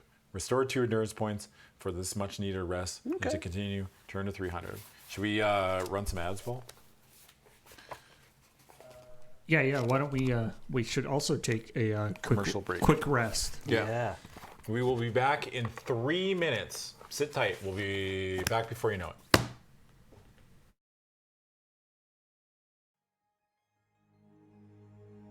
Hello and welcome back to Dice Friends. Once again, we are playing through book number 5, part 2 of the Lone Wolf series, Shadows on the Sand. I think that's what it's called, right? Shadow on the Sand. Yep. One shadow. I'm Adam. That's Beej. Paul's here. We're still here. We're all enjoying. We just Yeah. We just had a massive fight on a flying ship. Yep. Sure did. And But it wasn't a whale. It turns out that guns exist, which means all those times you shot someone with a gun could have really happened. Oh, yeah, that's true. Damn, he knows the dwarves. Although Bang, bang, bang, bang, bang, bang. I feel like it's fairly historically accurate that they shot a whole bunch of stuff and then the birds flew away because it was so loud. Like they didn't actually hit anything. Oh, yeah. They're just loud. Boom. That's like old guns, right? Yeah. Like old muskets? What do they do in the civil? The blunderbuss, for what they would do is they would fill them with a whole bunch of just trash. Doing that thing where they like... Yeah. Fucking, bang! And then the bullet just goes way off. Yep. You're like, fuck. All right, do this again. If you're rich, you had a guy to do that for you. Really? Damn. They had I think they had a system where it was like the whole line would come up with like muskets, and then they would fire. Yeah. And then they'd have to take it back. The other guys would get set up, and they'd shoot theirs. So Wow. you'd have to stagger them. Cool, man. Yeah. Good for them, I guess. Yeah. It's something. You wake shortly after dawn to the sound of snoring dwarves and the low hum of the Skyrider's engine. Gathering your equipment, you climb out on deck to find everything in shadow. The Skyrider is hovering beneath a massive It can hover? Cool. That's fucking Okay. wild, isn't it? Whoa, whoa, whoa, Yeah, whoa, whoa. like- Yeah. How much technology we got here? Well, I mean, it's magic, so I guess it's like Spelljammer. I don't really see how a magic flying ship Can and a float? magic flying ship that can hover is like that much more impressive. What? The hovering part would be hard. I mean, it's not flying by having wings and But the flap? Yeah. Like, is that what you mean? Well, I'm just saying that it's impressive that it can hover. You can parallel park with it. VTOL. Yeah. It can hover, but it hovers like a hovercraft, so it's always like slightly sliding a little You're bit. just slowly spinning. Like, damn. Haven't got the kinks out. Yeah. Yeah, it's a work in progress. The Skyrider's hovering beneath a massive outcrop of sandstone that juts out from the side of a mountain, thousands of feet above the valley floor below. Banadon stands at the helm. He is no longer in a trance. Grand Riders, he says, pointing to the sun-bleached valley beyond the shadows. They arrived with the dawn. You stare out across the alien landscape, a mountain valley filled with pillars of massive and precariously balanced boulders. The Vasagonians call this place the Koos, the Needles. The rocky columns reach so high into the sky that an avalanche seems unavoidable. Perched upon two of the columns are Kron, the Drakkar riders scouring the valley with telescopes. An hour passes before they take to the air and disappear. Trim the boom sail, Bosun Nolrim, orders Banadon, his voice barely audible above the increasing hum of the Skyrider's engine. We've a fast run ahead. If you possess a black crystal cube, turn to 229. There ain't no way. No, there's no chance, I dude. We don't have it. I don't think we have one of That's those. a new one. Mm-hmm. 247. We do not have the cube. I'm sorry. Just any black crystal cube, yeah. You know. I got this one. I Yeah. got 6 of these, I actually. got 6 of them. Yeah. They're dice.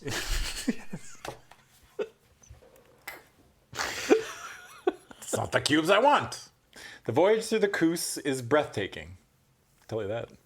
The Skyrider glides between these magnificent towers of rock which rise from the valley floor with a fantastic and unearthly grandeur. Far below, you can see sulphurous water bubbling from fissures in the orange ground, and streams of hissing lava carving circular channels that glow like motes of liquid fire. You keep a watchful eye on the skies, but, to your relief, you see no signs of the enemy. Ikaresh, says Banadon pensively, the eagle's lair. That is where we will find. That is where we'll find. I don't think he's saying that, is he? He Oh, is, no, yeah, he it's is. his quotes, yeah. That is where we will find Tipasa the Wanderer. It is the place of his birth and the home of his family. He roams the dry main, but he always returns to Ikaresh. It is late afternoon when you reach the hills beyond the Koos that overlook the town of Ikaresh. Banadon moors the Skyrider to a pinnacle of stone, and a rope ladder is lowered to the ground.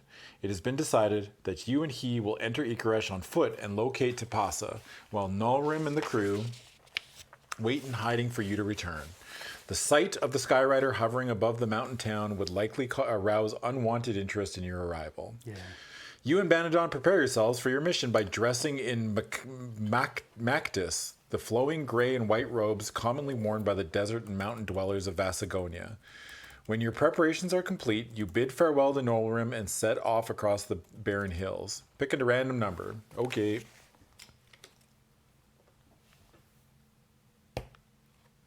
9. 383.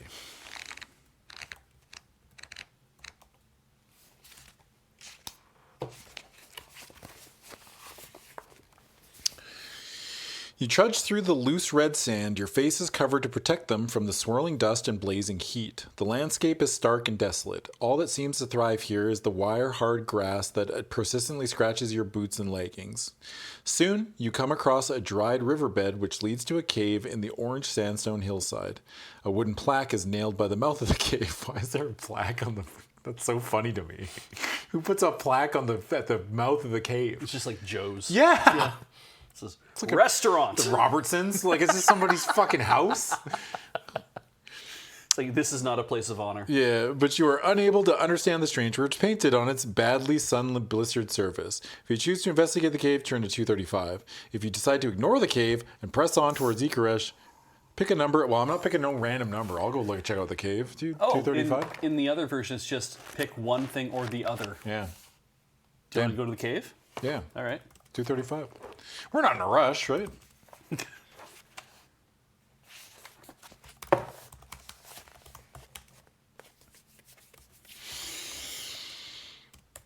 Rows of stalactites hang from the roof of the cave like the fangs of some incredible monster, and the bubbling of a distant geyser echoes eerily through the unknown depths. You begin to explore and eventually reach a place where a natural bridge of rock arches over a streaming course of water, rust red with ore. Huddled beneath the bridge is a pathetic figure of a man. His body is bent and emaciated. A tattered blanket covers his face, and in his withered hands he clutches a crude fishing rod. A small catch of lava crabs lie on the bank, their claws twitching as slowly they expire. As you move nearer, the figure raises his face to stare at you. It is the face of a man, but his visage shocks you to the core. An evil man? If you have the Kai discipline of healing, turn to 344. If you do not possess the Kai discipline, turn to 208. Well, 344. Suddenly, you remember that you can heal. Oh, yeah, Banadon's right here. Oh, shit. Surely they don't remember these things, right? There's no way. I mean, now we have it. We're fine. Look, I'm in charge. I'm driving this. It's not as if Banadon was like, do you possess the Kai discipline of healing? Because I could really fucking use some. Sorry, brother, all out. Yeah, that didn't happen. It was just like, we were like, do we know how to heal people? I can't remember. Yeah. I was overcome. I just sat there and looked at him like, damn, that looks like it hurts. Yeah. Bunch of guys run out and they start bandaging like, oh, I guess you don't need my help. Yeah. Shit. You're fine. We're fine. I'm sick of being judged, okay? For the decisions I make. I was on cooldown. The old man's face is a mask of putrescent green sores. The pupils of his eyes are yellow, and his ragged gray lips hang in tatters. He suffers from vaxillus, an infectious disease that rots the skin and attacks the nerves, resulting in hideous mutilation and deformity. He has been cast from his community and banished to this cave, where he must eke out his last few years of life in misery and solitude. Sucks. If you possess some weed herb and wish to give it to the poor vaxillor, turn to 3021. What if he's an anti-vaxillor? Yeah!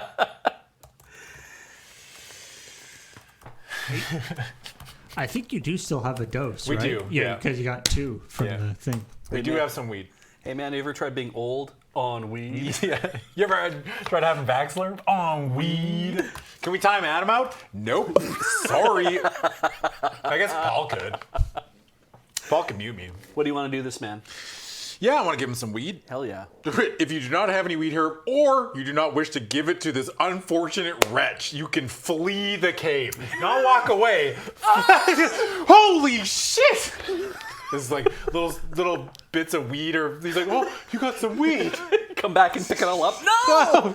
You can't have it. Jesus Christ. That's for when I want to fall asleep. Oh, it was Molly who said to time you out. Yeah, that's great. That's pretty good. No, Molly, we cannot. Request heard, denied. 321.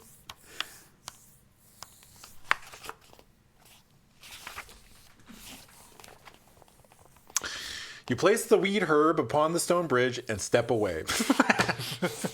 I don't want to catch whatever the shit it is you have, dude. You got something, brother. I don't want it. But here, have some weed. At first, the Vaxeler is suspicious and frightened. Nobody has dared to enter this cave for many years. But when he recognizes the golden leaves of the weed herb, he breaks down and weeps tears of pure joy. May the Majan bless you, 1,000 blessings. May you live in eternal peace, he cries, his feeble voice brimming over with emotion. How can I ever repay your wonderful kindness? Why is he strong bad, dude? Very tasty. That. Yeah. If you wish to question the Vaxeler about Tapasa the Wanderer, turn of 356. If you decide to bid the joyful man farewell, you can leave the cave and press on towards Ikaresh by turning to 281. Well, I'll ask him about Tipasa. Because he probably is Tipasa, isn't he? Yeah. You know what they say? Tipasa, Supasa. It's his brother, Supasa. 356.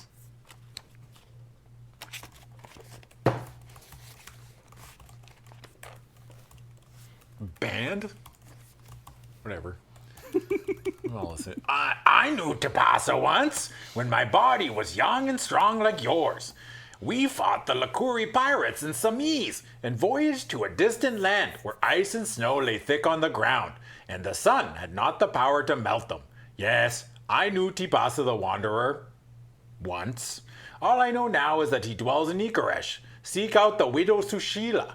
She will know. She knows all that pass in Ikaresh. Cool. Nice. Thanks, brother. You want to give me some fucking monetary compensation for the weed? I'm sure he has a lot of cash just lying around. Give me one of those crabs. Yeah. Oh no, we got crabs from him. They're lava crabs. They come pre-cooked. True. 281. You flee the cave. Ah! I love flee the cave. Get the fuck away from me. As you turn to leave, the Vaxeler bids you to wait. From a bundle of rags he keeps hidden beneath the bridge, he produces a gem-encrusted mace. The weapon is carved from solid silver and adorned with emeralds and diamonds all along the haft. Take it, I beseech you, as a token of my eternal thanks. If you wish to accept the gift, mark the jeweled mace on the action chart as a special item.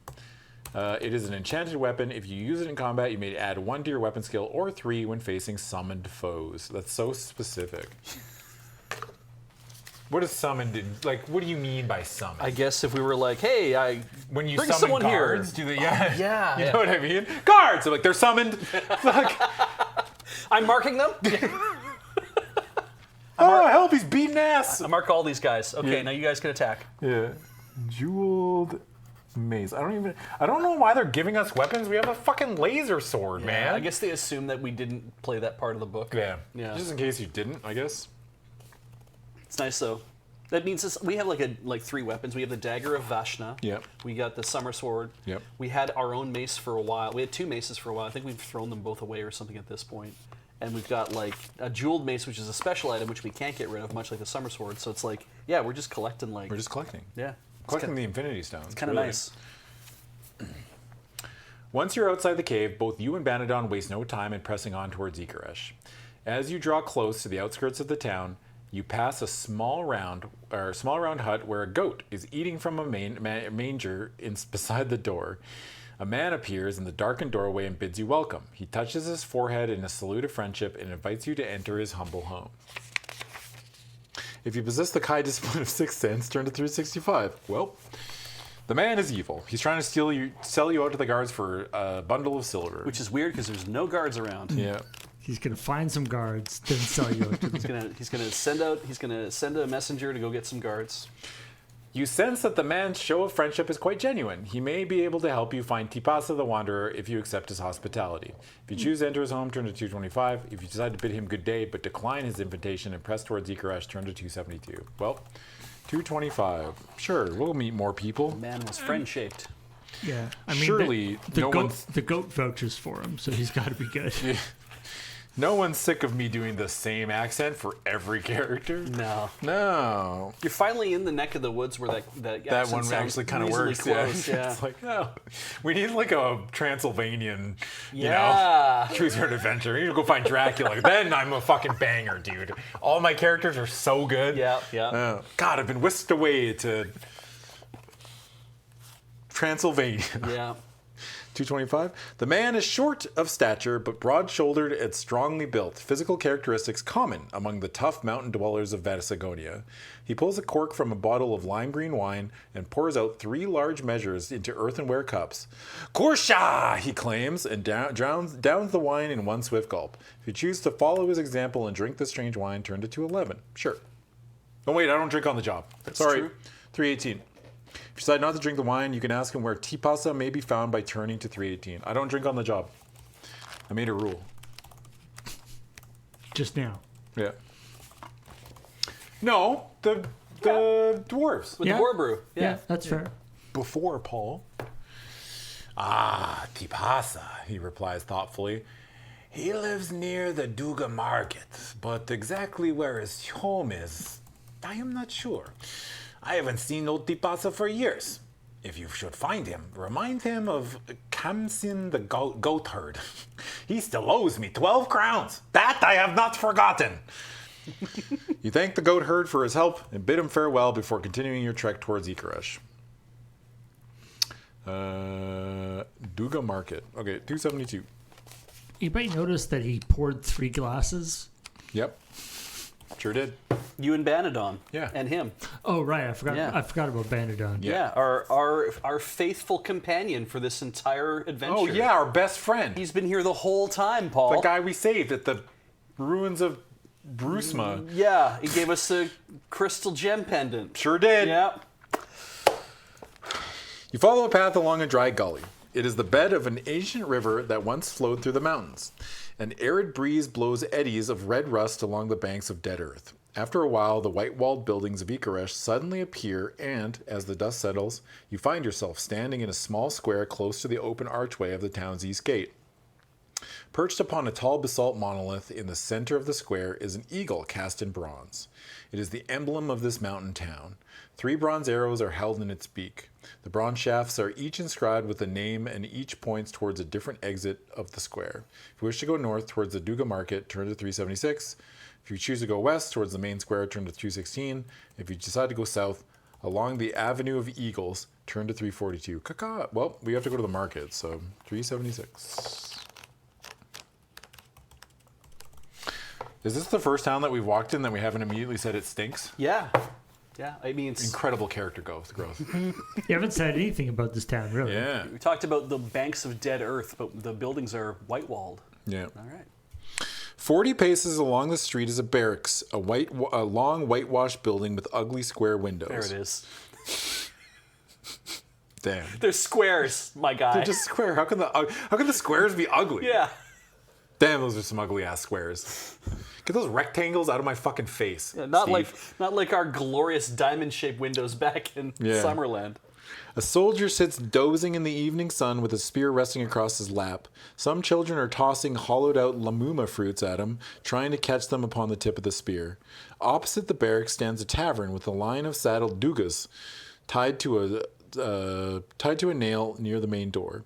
The braying of these sand horses rivals the sound of revelry drifting out from the tavern door. If you choose to enter the tavern, turn to 351. If you decide to continue along the streets towards the Duga Market, turn to 202. I don't think we need to go here. I'm going to go to 202. Okay. They're just going to offer us drinks, and I'm going to be like, no, I'm working. Yeah. Yeah. Or you go inside and the barkeep's like held up by strings. You're like, I know how this ends. Yeah. And then all the bandits show up, and I'm like, man, I already did this. Yeah. Do we have to do it again? You chose this one. You pass beneath an arch where 2 brass-gilded conical towers gleam like gold. Beyond the arch, you discover a marketplace crowded with squabbling merchants. Exotic carpets, brightly colored cloth, and all manner of foods are being bought, sold, and haggled over. The north side of the marketplace is devoted to the auction of Dugas? I'm going to say Dugas because it sounds funny. Great. These sleek but noisy desert beasts are being paraded for the benefit of the bidders around a paddock adjoining their green-tiled stables. Just past the stables, a street vanishes away into the carpet weaver's quarter of Iqaresh. If you choose to investigate the stables, turn to 309. If you want to ask one of the merchants if they know where Tipasa lives, turn to 248. If you decide to leave the marketplace, you can continue along the adjoining street by turning to... They said he lives near the market, right? Yeah. Yeah. He said God, it could have been in that last building we just walked past. No, that was a tavern. Oh, okay, that's That fair. wasn't a house. I'm not going to ask anyone for help. I'm too proud to ask for directions. So what I'm going to do is I'm just going to keep walking until I just stumble into them, you know? Okay. I'm not lost. You're going to leave the marketplace and continue along? Yeah. 386. Surely this won't end poorly. You like Douglas. A few paces beyond the marketplace, you discover a small alley that heads off to your left. At the end of this narrow passageway, you see a house with a bright blue door. If you have the Kai discipline of tracking, turn to 292. Cool. Everyone knows that Tupasa's house has a blue door. You're right. Yeah. Yeah. Your Kai sense tells you that the house at the end of the alleyway is Tupasa's home. You know nothing about him, right? Like, what tells you? Damn, he's good. Fuck, man. What's it like, you know? There's like a mailbox out front that says, like, Tipasa on it. God. Confidently, you signal to Banadon to follow as you approach the blue door. I told you. I don't have to I'm not lost, dude. I knew exactly where I was going. Oh, Jesus. 206. Damn, he's good. There is no reply on your first knock. You are about to knock again when the door opens a few inches and the red-rimmed eyes of an old woman stare out from the darkness. Banadon! She exclaims, her voice hoarse and shaky. Thank the gods it is you! She ushers you both inside and quickly locks the door. The house is sparsely furnished, and what little there is there is either damaged or completely destroyed. They've taken him, Banadon! They've taken my husband! The man with the faces of dread, dead! Why is she southern? I don't care. Yeah. It doesn't matter. 10 days, she's an old-timey prospector. 10 days ago, they came like shadows in the night. She breaks down, her frail body racked by sobs. Banadon comforts her as best he can, but you sense that he shares her bitter loss. The Jakaram have taken Tipasa. Of that there is little doubt. By now they will have made him tell everything he knows about the tomb of the Majan. We will find him, I promise, says Banadon, wiping the tears from the old woman's face. But you must try to help us if you can. Tipasa always kept a diary of his travels. Do you have it still? A flicker of hope shines in the old woman's eyes. Yes, it's here. He told me to hide it in case the evil men came for him. That's very specific. Look, if evil men ever come, hide the fucking journal. Okay, but what if they look like men? Yeah. What if they're just innocent men?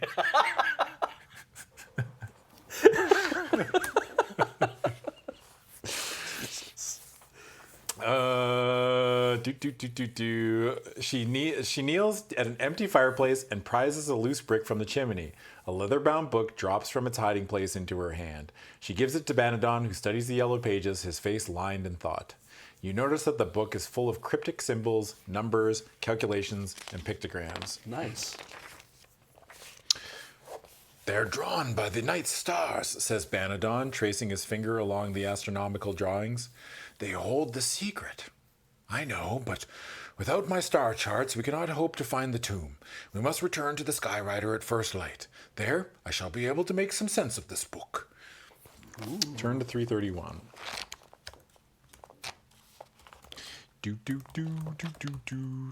God, that's a long entry. Holy shit. All right.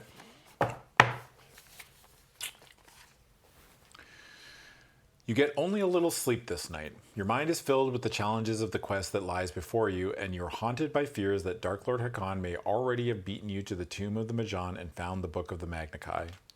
You rise before dawn and breakfast on a meal of sheep's butter and dry milk cake. Ew, fuck. Just take some words. Unpasteurized sheep's butter, by the way. Yeah.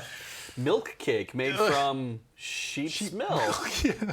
Sheep's butter. It could be Douga milk. Dougie Dougie milk? Dougie milk. Yeah. Give me some of that Dougie milk. Ew! That sounds gross. Before bidding farewell to Tapas's wife, the trek back to the Skyrider passes uneventfully, and by noon, you have reached the rocky crag where the craft is moored. Nolrim is the first to greet you, but he cannot hide his disappointment that you have returned unaccompanied. Do not worry, Nolrim. The answer lies here, says Banadon, holding up Tapas's diary. Prepare to set sail. As the Skyrider rises into the blue desert sky, Banadon hands over the helm to Nolrim and bids you follow him to his quarters at the prow. For 3 hours, he pores over his charts. Jesus, 3 hours? Yeah. What am I doing, sitting in silence? Just kind of hanging out. Yeah, fuck. It's like watching your dad do something. He's like, yeah, I need your help. And then you have to sit there while your dad just does shit, doesn't ask for your help once. You ever had that? I have, dude. I've had my dad be like, I need your help today. And then you sit there and watch him for like 4 hours. That's awful. Yeah. Somebody out there is going to be like, yeah, I've had that one. Oh my God. Yeah. You don't know, I wasn't even holding the flashlight. It was just be in the vicinity. Yeah, be here in case something happens to me. You're my contingency plan Yeah. in case something goes horribly wrong. If I get electrocuted or fall off a ladder. Tell my tale. Yeah. Don't call for help. Just Tell my story. if I die in front of you, I want to know that I did that. It'll help me rest easier knowing that I traumatized you. As long as people know. Yeah. For 3 hours, he pores over his charts, making calculations, checking instrument readings, and racking his brain for the solution that will pinpoint the tomb of the Majan. It's no use, he says, tired and exasperated. I just cannot fathom these numbers. As you peer at the pages of Tapas's diary, suddenly you realize that they are written in code. What Banadon assumes to be positions of stars is in fact a code to 3 numbers that give the precise location of the tomb. Sick. Consult the map at the front of the book to help you discover the location of the tomb of Majan. The first of the 3 numbers is equal to the number of oases on the trail between Ikaresh and Bir Rabalo. Okay, hold up. We can figure this out, right? Yep. So Ikaresh. Okay. Do you want to hold anything? No, where's Ikaresh? It was. Yeah, Ikaresh. Oh, actually, I don't know where it is. Didn't he take us towards the mountains? Yeah, I don't know. Oh, there it is. Okay. Between Ikaresh and Bir Rabalo. Bir Rabalo. Bir Rabalo. Oh, here. Number of oases between here and here. So 3. Okay, yeah. 3. 3! 3 dash. The second number is equal to the number of cities in Vasconia. Fucking Jesus Christ. This is going to tell us where to go to, Yeah. right? Yeah. 1, 2, 3, 4, 5. Are these considered cities or coastal towns? Well, what's the key say? Nothing. Nothing. I'm going to assume they're all cities. Great. Okay. 1, 2, 3, 4, 5, 6, 7, 8, 9, 10, 11, 12, 13, 14, 15, 16, 17, 18? 18. 18 is a lot. 18 is a lot. That feels wrong. Yeah. Number of cities. What if these are just cities? Okay. Yeah. It has to be a single digit number. So anything because it's going to be a page, right? So anything larger than just this? Anything that has a flag? Oh yeah, maybe it's. No, they all have flags. All have flags. You fool! They all have flags. Which one's a city? They're not all cities. I have to assume if they're Bigger? multi-stories. Yeah, so like 1, 2, 3, Yeah. 4, Yeah. 5. I don't fucking know. 5. Would you count this? Or maybe they have specific Well, colored if we can find out this third number, then we Okay. just guess the second number. Sure. Wait, is your map bigger than my map? I think it is. Yeah. Your map's tiny and shitty. You only have... Our map is expansive and detailed. Yeah, you only have like half the map, I think. Yeah. Damn, Paul, you only bought half the map, bro. I see. Okay, the third number is equal to the number of islands off the coast of Cape Kabar. Cape Kabar. So 1, 2, 3. Okay. So it's 3 something 3. 3 something 3. And the something is dependent on how many cities there are. When you think you have broken the code, write down the numbers in order and turn to the section in which they indicate. To solve this puzzle correctly, you will need to use the map with the above code instructions in mind before coming back to this section. You may have noted the number of cities already in this adventure. The 3-digit section corresponding to the correct answer will state that it is the correct solution to this puzzle. If you do not see this note, you have chosen the wrong section, in which case you should return to this section. So how many cities have we actually encountered then? They've mentioned which ones are cities. We just haven't been paying attention. Because when are we ever gonna, like, you know what I mean? Like, I'm not. Yeah. Be like, we told you. This is some fucking LucasArts ass fucking goddamn point and click shit. Do every single one until you get this there. is it's more like the copy protection for video games. The fucking pirate protection for the Choose Your Own Adventure. Yeah, you're not stealing this book. I'm gonna say anything that is Sierra. That's who I was thinking of. Anything that looks like more than one building. So this is 2 buildings, right? Or that is 2 buildings. I think that counts as a city. So 1, 2, 3, 4, 5, 6, 7. I would probably count that too. 3, 7, 3? Let's try 7, yeah.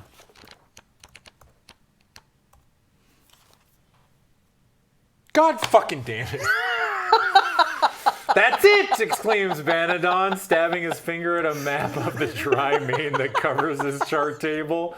115 miles due west of Bir Ravaloo. 115 miles due south of the oasis of Baloftan. He picks up a quill pen and marks the spot, the Tomb of the Majan. This section is the correct answer to the code puzzle posted in question 331. You study the map and ponder the miles of desolation separating you from your goal. Vanadon notices your look of dismay and quickly We have a fucking car. Why are we like, it's so far to go? Yeah. Brother, we have a fucking rocket ship. Yeah. The goddamn jets. You know? Fear not, Lone Wolf. We'll be there before the dawn. You smile at his confidence, but it is not the actual journey that worries you. Your concern is what you may or may not find upon your arrival. To continue, turn to 320. So, F Cloud in the chat is saying, so this is the map that I have. And I have to say, if I just go by the ones with the flags, I've got 1, 2, 3, 4, 5, 6. Oh. Because apparently, at the time of release, everyone had difficulty with this one because Kuchek in the top left. It's named Cassiorn in our.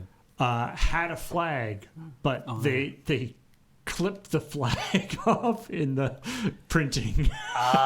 So there's supposed to be a flag on this one in the top left-hand corner. Right, and of course. All the cities have flags. There's more stuff that we didn't count as cities that have flags. Yeah, so it's do they have to have... It has to be multiple buildings. I guess that's Whereas my version, only the cities have flags. Because there's a couple here that don't have them, like Vakar doesn't have a flag, and... Wait, it's the only one that doesn't have a flag. It's the only one that doesn't have a flag. Okay, well, yeah. So stupid-ass puzzle. No, they solved my map puzzle. 320. Boy. That sure will make future playthroughs of this game easier, right? When we know the answer to... No. We can cheat now. It changes each time we go through. Oh my god. Ow! Dawn is breaking on the horizon of a low hill that is blurred and dotted with small, tough trees. Swiftly, the Skyrider has voyaged through the night to arrive at the foothills of the Koneshi Mountains, in whose folds the skyship is safely tucked away from watchful eyes. 25 miles to the north, across a landscape of barren rock and dry brush, lies the Tomb of the Majan. You set off with Banadon before the dawn, anxious to waste neither time nor the protective cover of the darkness. Now, as the great golden disk of the sun climbs in the sky, for the first time you were able to see your goal. A massive excavation has exposed the heart of this scorched land, delving deep around the tombs of its forgotten ancestors. Thousands of Giaks, spiteful and malicious servants of the Dark Lords, labor unceasingly to remove rock and sand from this quarry. They are forced by Dracarium to drag their back-breaking loads up ramps to the rim of the crater. Close to the edge of the crater, an encampment of black tents surrounds a large domed canopy. Lying in the shade of this construction is a huge flying creature, an imperial Zlan beast. Sick. Its presence here can only mean one thing. Dark Lord Hakan has arrived. Damn, it's his car. It's got a fucking limo. The thought of the Dark Lord's presence here chills your blood, but you draw some comfort from the labor of the Giaks. I'm just happy to hear that they're all inside these really sweltering black tents. Yeah. They're just like dying into this. It's Like, so damn, warm in here. why do we pick black? Well, shouldn't that reflect the heat, though? Well, it will absorb the heat over time. It'll make it hotter? And then it'll emit it continually, right? Is it going to be hotter inside that tent than a white tent? I don't know. I mean, it would create shadow, but it would also be like, there'd be lots of heat that's emitting like outside and inside. So, yeah. Yeah, I think know. you want a white tent. Yeah. I was like, that. They're like, fuck, maybe we should have reviewed our uniform standards before going to the desert country. They're like, fuck you. We dress in black and we Yeah. like it. What are we going to do? Fucking refit the entire army? Yeah. Yeah, it's like goths on a hot day. Just, Why did we it's pick like the desert? We're gonna keep to our principles Yeah. and wear black. That they continue to labor is a sign that their mission has yet to be completed. The Book of the Magna Chi has yet to be found. Yes. It is impossible to approach the crater unseen. You will have to wait for darkness before you dare make your approach and attempt to enter the tomb. During the long wait, it is agreed that Banadon should try to find Tapasa. It is likely that he is being held captive somewhere inside the encampment. It seems improbable that Hakan would have killed him before discovering the treasure he has traveled so far to secure. During the day, you must eat a meal or lose 3 endurance points, or 2 if you have a canteen of water if you choose to drink it now. If you possess the Kai discipline of hunting, you are unable to make use of it in this desert wasteland to satisfy your requirement for food.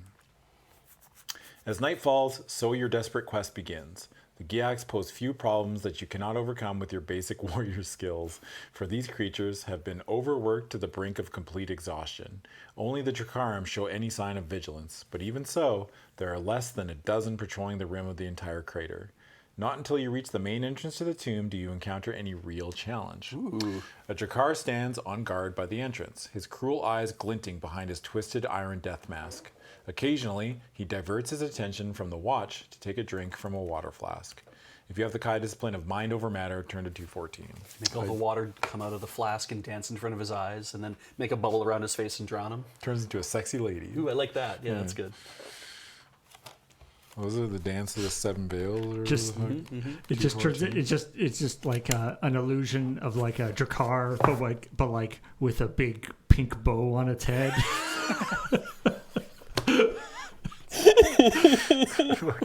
Whoa. His bow ties are spinning. His eyes bug out of his mask. Yeah. Ow.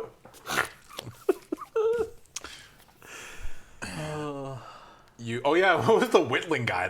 One guy was whittling because he was just fucking bored. Yeah. All right, Tom, we're going to put you on the very outskirts. You can whittle all you want.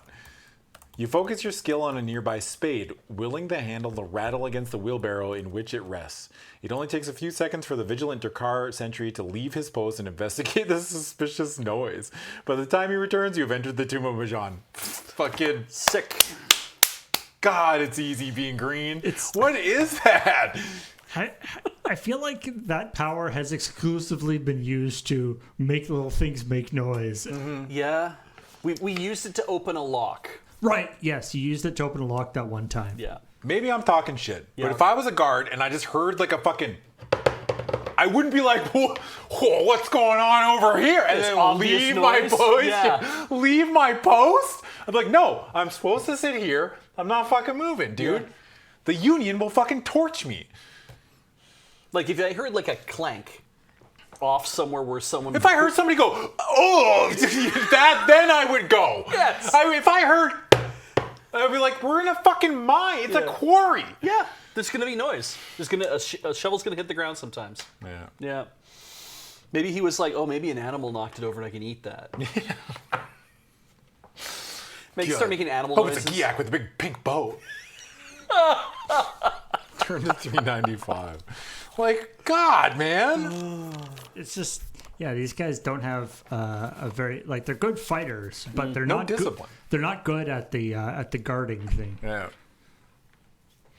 That's why I'm overqualified to be a mine guard. Thank you. That's what I've been trying to say this whole time. These two said I wasn't. I'll take that off of your list of duties. Thank you. Yeah. Finally, dude. Get somebody else to guard the mine. Make James do it. I'll make James guard the Thank mine. you. Fuck, man. That guy digs holes all the time. I'm not getting paid enough to guard the mine.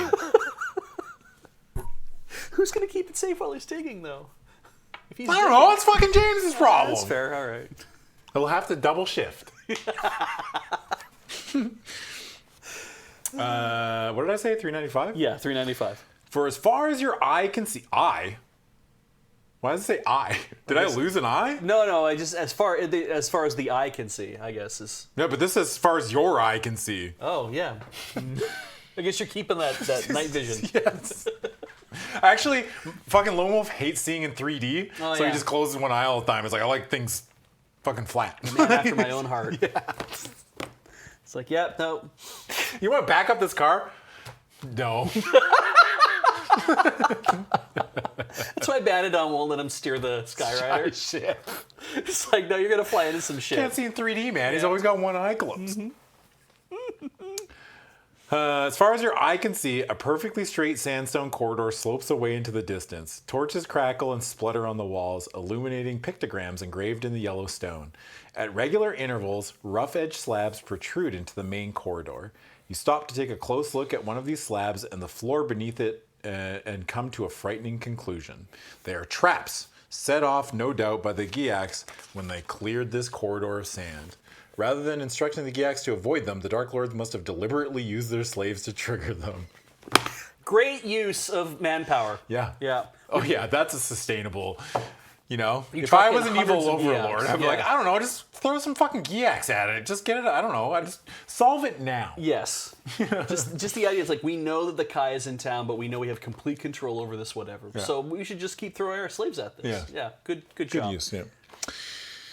Once the traps had been sprung, the squashed bodies were cleared away. Why did they say squashed bodies? I guess the slabs. I know, but it's just funny. The Some of squash. the words they use to describe things, like, yeah, the horribly mutilated squashed bodies, they fucking broomed them away.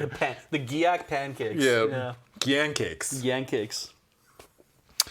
Squash bodies were cleared away and the slabs chiseled through the next section. Pit traps in the floor seemed to have been neutralized in the same way. Set off by luckless Giacs, they had been filled in with their dead bodies and leveled off with sand. Oh, yuck. Imagine taking a step and just having an arm come up through the thing. You know they asked a Giac to fill the pit with dead Giacs. They're like, fill up this, get to the next one. That's Jerry on top. Are you Well, telling give me him a burial. There's no more pits after this one, right? No, that's the last one we checked. And then he starts walking. All right, everybody, start filling up that hole. Greg's in that one. Jesus. The thought of this heartless barbarity fills you with a sense of renewed revulsion for the Dark Lords and their kind. Just over a mile along the corridor, eventually you arrive at a large stone door. The stone surround bears evidence of recent chisel work, and the door itself is rock solid. You notice a faint beam of light descending from a hole in the ceiling. It creates a small circular pool of light, a little to one side of a similar hole in the floor. In the wall near the door, there is a triangular indentation. It is about the same size as a gold crown. If you possess a prism, turn to 233. If you possess a blue stone triangle, turn to 245. Don't I have a blue stone triangle? You have a blue stone triangle on a pendant, Blue I think. triangle necklace. Does that count as the same thing? I have no idea. I'm going to say yes. Yeah, Sure. that sounds right. Yeah. You don't have a prism, but Nope. That's I don't know cool, where the though. prism's from. That's fucked up. 245. They're like, wow, it's too bad you don't have the prism. Unlucky. one of these times I wanted to be just like, if you possess the bluestone triangle, turn to 245. You go 245. It's like, well, good for you. Yeah. You needed the prism though. Yeah, you reach into your you dig around your backpack for 10 minutes and you finally find it. It doesn't do anything. Yeah. It's actually a blue square. It's a perfect fit, but it doesn't do a single thing. It just fucking clicks in place. It locks. There's a mechanism, and it's like. And Banadon's like. I don't fucking know, man. Try the next door? Yeah, this is the thing in the adventure game where you just start using every item in your inventory on every other thing. Yeah. Pull my fire spear. You remove the blue stone triangle from around your neck and press it into the indentation in the wall. It is a perfect fit. You hear the sound of stone grating on stone, and slowly the door opens to reveal a chamber. And the Gyak's watching like, we fucking lost thousands! And you had a key? And it's just a triangle. Yeah, it's just a fucking thing. Nobody thought to carve a triangle in a sandstone and stick it in the thing? All right. No, sir. It is dimly lit, but you see that the thick dust on its marble floor is covered with innumerable footprints. As you enter, you catch sight of a rough stone throne. It is facing the wall on the far side of the chamber. Suddenly, the stone door slides shut behind you with unnerving speed. To continue, turn to 285. Or 289, sorry. 289.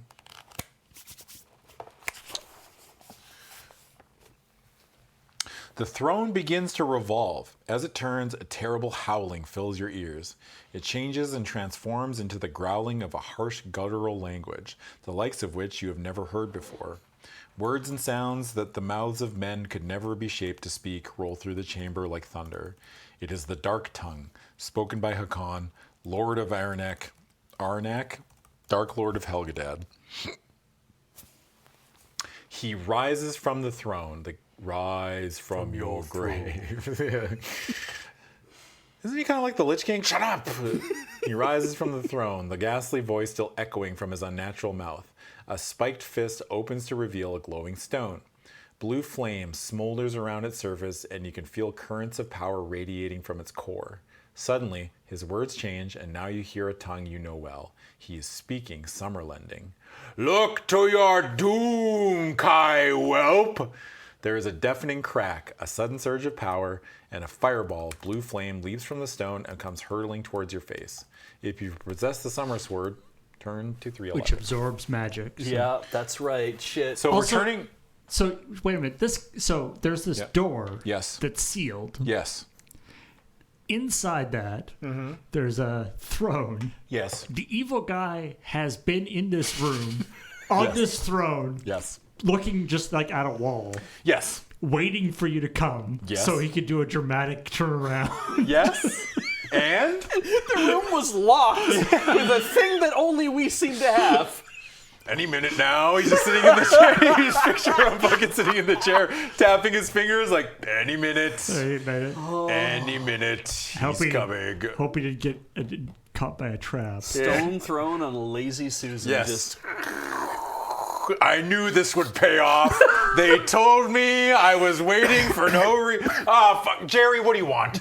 We're out of water. Just fucking dig a hole. And he turns back. I'm waiting for the guy. Hey, I'm here. Oh, fuck! total giveaway now. Jesus. Turn the chair. No, close the door. Come back in. I've been waiting a long time for this. Okay. I'm not going to do like that fool Zagarna did and just So wait now, in this tent. we are turning to page 311. Yes. If the Summer Sword doesn't turn color amber, I'm going to lose it. Oh. Because All band right. 311, amber is the color of my energy, etc., etc. Oh, I do not know this reference. I'm sorry. There's a band called 311, and their big hit in the fucking late 90s / early 2000s was Amber. Ah. Somebody out there is like, went like this. You know? I got one. I guarantee you I got one. They're like, oh, sensible chuckle. Yeah. Yeah. Nice. Oh, got a couple. Yeah.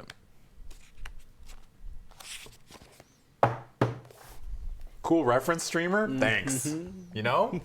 They say one thing about Adam Savadan is that his references are ace, dude. Just, God, dude. Remember that time he talked about that Simpsons episode for like 30 minutes? Yeah. Yeah. Yeah. So good. You raise your golden sword, it's kind of amber, just in time to deflect the bolt of raw energy.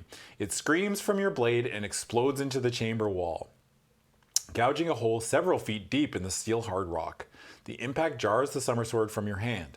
The blade arcs through the dust-choked air and embeds itself upright in the stone floor. Hurriedly, you roll across the floor and take cover behind a pillar. I'm picturing like a Dark Souls roll where they roll like 4 times, they panic roll, like, just getting away. Your doom, Kai Whelp, spits Hakan, is but seconds away. If you wish to try and retrieve the summer sword, turn to 278.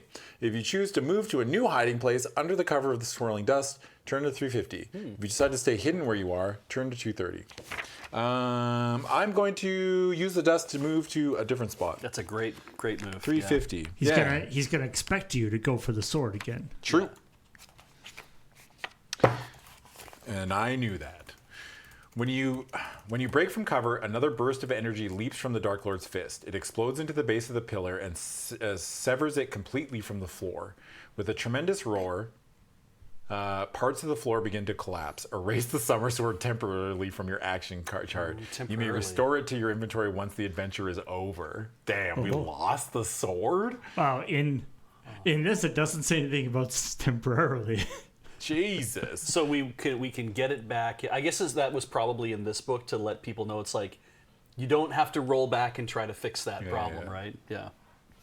The resulting shockwave of destruction throws you to the floor, flattening you against its cold marble flagstones. Lose 3 endurance points.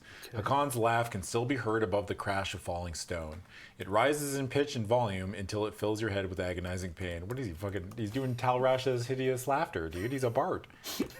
Only bards cast that spell. If you're not a bard and you've ever cast Talrash's hideous laughter, you are a fake and a phony and a charlatan and a liar and a culture stealer. Raises in pitch, fills your head, so it's like ha ha ha ha. Tasha, wasn't it? Is it Tasha's hideous laughter? Damn, I don't even know the name of the. Look, I don't play your nerd games. Is it Tasha's hideous laughter? Talrasha is a D3 set for mage. I said Talrasha. Okay. Yeah, it's close enough, right? Whatever. You Talrasha knew what I meant. Talrasha was probably a pretty funny guy too. Yeah. You knew what I meant. Also, thanks for the engagement. Yeah. Get smoked, idiots. I didn't say that because I was a dumbass. I did it on purpose.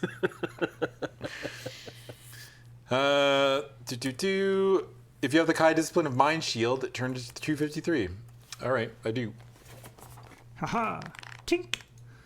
Yeah, nice lad, dummy. Oh, look at the art. Look at the art. Look at the art. Yes. Dude. Wow. Yes, man. It will never not be good. I don't think I've seen a single picture of art in any of these books. I'm like, that's a banger. Yeah. I want to put that on my van. You know? It'd be tight. It's really well done.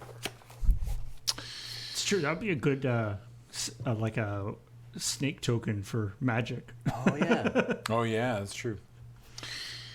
Rapidly, the pain subsides, but a new horror is taking shape before your eyes. Out of the darkness, a green whirl of vapor is forming slowly into the shape of a glistening, serpent-like monster.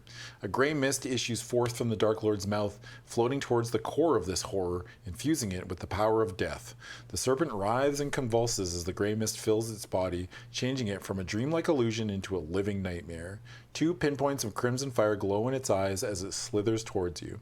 If you possess the Dagger of Vashna, and if you want to use this accursed special item, turn immediately to 302. If not, you must fight this nightmarish entity to the death. It says, I also have, if you possess a jeweled mace, you may add 5 to your combat skill. Because it's a Mine summoned... says 3. It's a summoned it creature. is summoned. Oh, okay. Well, I want to see what happens when I use the dagger. Oh, this doesn't have anything about the dagger. What is it? What page does it tell you? 302, it says. Well, you are off the chart. I don't know what you're doing. Sick. A blue flame courses the length of its twisted blade the moment you draw the Dagger of Vashna from your belt. As if blown out by the dagger's unholy flame, the Dorgon shimmers and winks out of existence. Sick. Wow. Holy shit! Counterspell. Nah. Dark Lord Hakon's like, fuck! Is that thing called a Dorgon? Yeah. I picture him still slowly rotating in his chair. He's like, what happened? What? Hey, fucking turn the chair back around. As it's blown to flame, shimmers and winks out of existence. Dark Lord Hakon reels back as if weakened by the sudden loss of his creation. He stands in awe, unable to accept that you are brandishing the weapon of an entity who dominated him years ago. About to happen again. Yeah. You ever been pegged? My man's gonna get paid. Oh, Jesus. Where did you get this dagger again? It was the last book. At the very end of the last book. Yeah. We just found it. Right. Yeah, it was just sitting on an altar or something. No, we fucking killed whatever the guy was. I can't remember. Yeah. The And they were like, he's like, I have a dagger. And you're like, I got a fucking laser sword. And we shot his ass. And we're like, give me the dagger. Yeah. Stupid. Dummy. Do you want to take that? It's like, yes, we want to take that. Are you kidding me? Could be cursed. Don't care. It's new stuff. What do you think I'm going to do? Just give it up?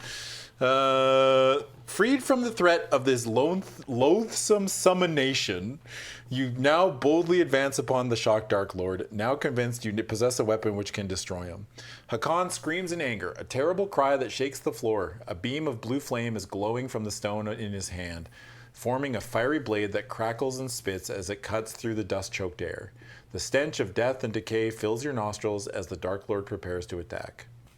Unless you have the Kai Discipline of Mind Shield to reduce your combat skill by 2 for the duration of this combat, Hakan himself is immune to Mind Blast. You may add 7 points, or only 4 if you play using the Veteran mode of the Summer Sword to your combat skill for the duration of the fight, owing to the power of the Dagger of Vashna when used against a Dark Lord of Helgadad. Oh, so this is good against all Dark Lords of Helgadad, Yeah. I guess. We're on 302, Paul, if you want to try to make that work. I don't know how you will, but... I can go. Oh, I'm curious, like, because none of this is in the thing. So, Yeah. what's 302 in my book? No. No. Wait, we did 302. We're not on 302. Where the hell were we? What are we on right now? 302. But we did this already. Yeah, I know. That's an old... This must be different. They must have added shit. Okay. All right. We're off the reservation. Fuck, we need a funny way that we kill Dark Lord Helgadad. Totally out of here. So this is just a straight up fight now? Yeah, it's just dice rolling, but...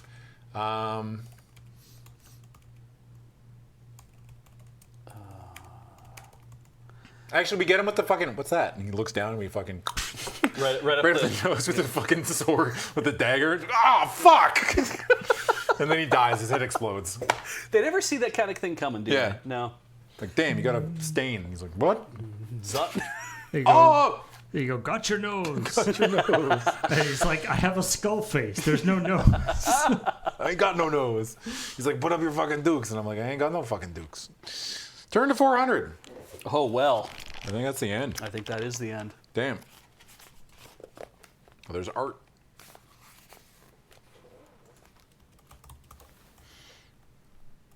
Oh, hey, it's a book. You examine the floor where Dark Lord Hekon fell, but there is no signs of his body to be found. The atmosphere is strangely calm and peaceful, as if a great and evil shadow has been lifted from this place. If you lost the Summer Sword in your confrontation with the Dark Lord, you may now retrieve it. Thank God. You turn around and walk to the throne where Hakan sat waiting for you to appear. Beyond it lies a portal, an ancient inscription carved deep into the blood-red stone. Below the carving is set the impression of a human hand. Instinct and intuition guide your hand to the door. The carving fits around it like a glove. Silently, the portal slides back to reveal your destiny, the Book of the Magna Kai. Just Yeah, the what's idea that, like, all Kai have the same size hands. Yeah. Fucking Hakon's like, he puts his hand, he's got this giant fucking monster mitt. He's like, shit, give me a smaller hand. That's why he was waiting for us. Yeah. So you could take our hand off and put it on the thing. It's like in video games when you kill the guard and put their fucking eyes up to the thing. Maybe you shouldn't have killed all those Giaks, Dark Lord. Maybe this is a lesson in the waste of human lives. Okay? Fetch me the smallest handed Giak we have. Yeah. I need smaller hands.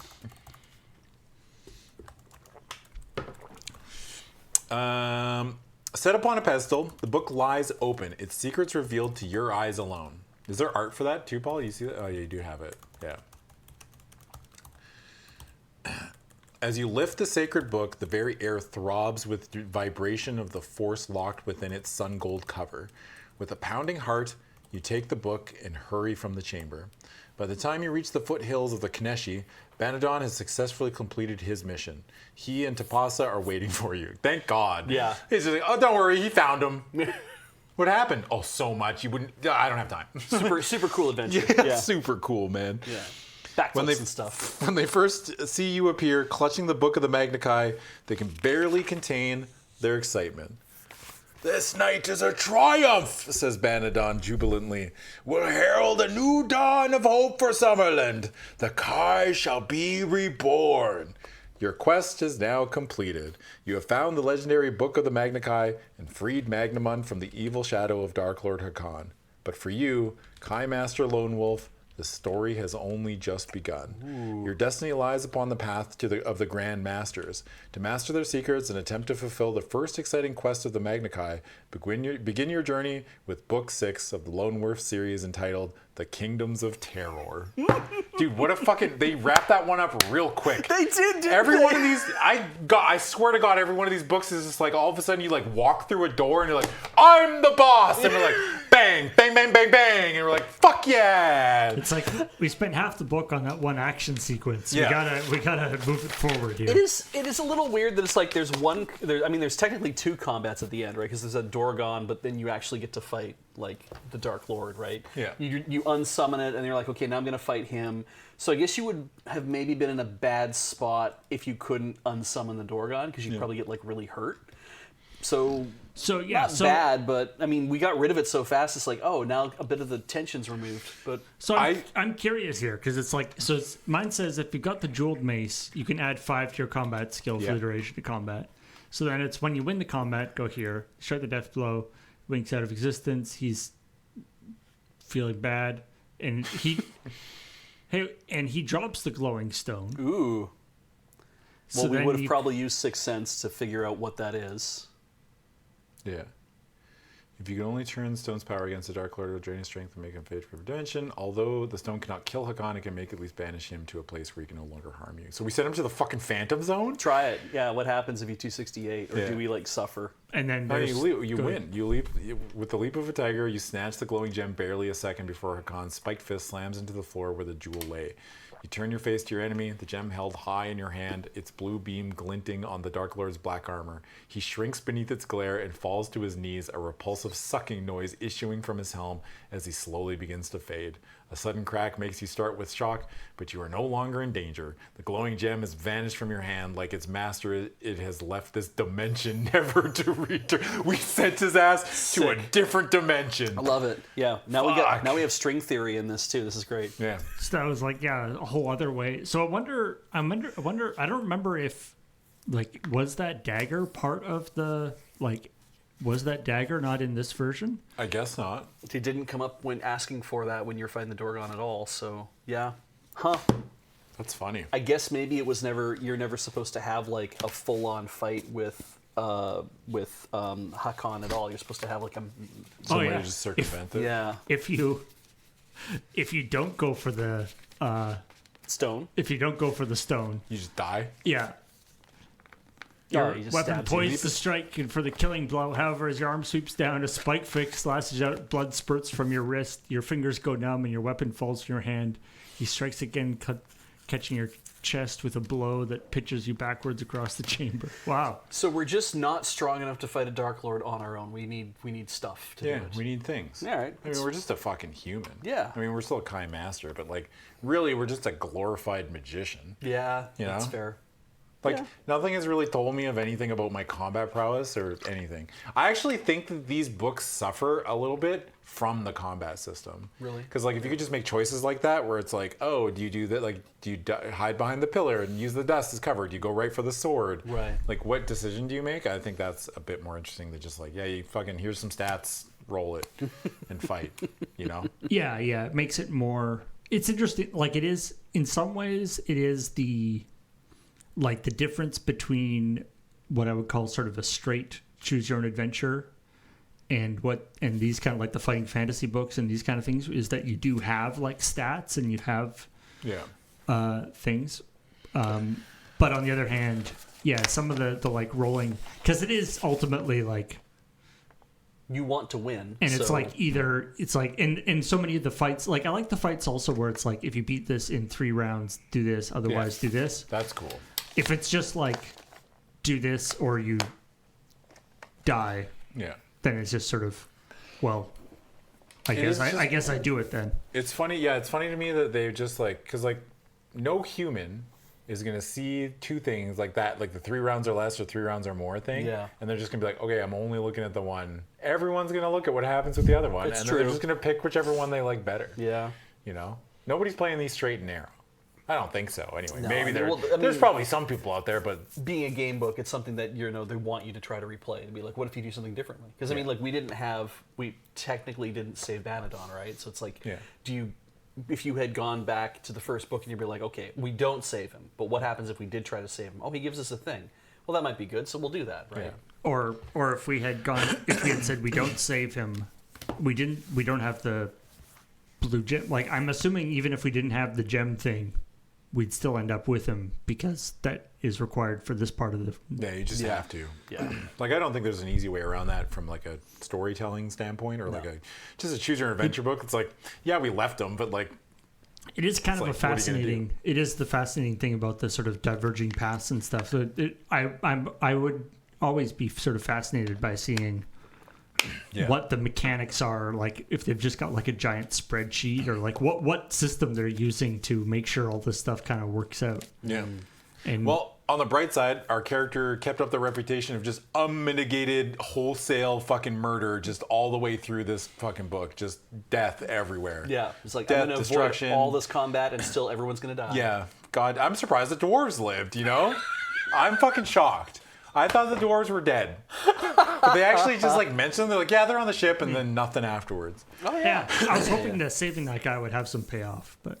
That I think it was no matter what, it was supposed to make you feel like, oh, he threw that guy over. Look at how we made him kick the dog. That idea of like whenever you're writing a screenplay, it's like we got to make the evil guy look evil. So kick the puppy moment. Yeah. Or you have the save the cat moment where it's like, oh, somebody's good because they saved a kitty, like that kind of thing. Yeah. I feel like the evilness of these guys had already been pretty heavily established. I know. It's like I couldn't understand why we keep like leaning on. It's like and then he threw him over the side. And it's like.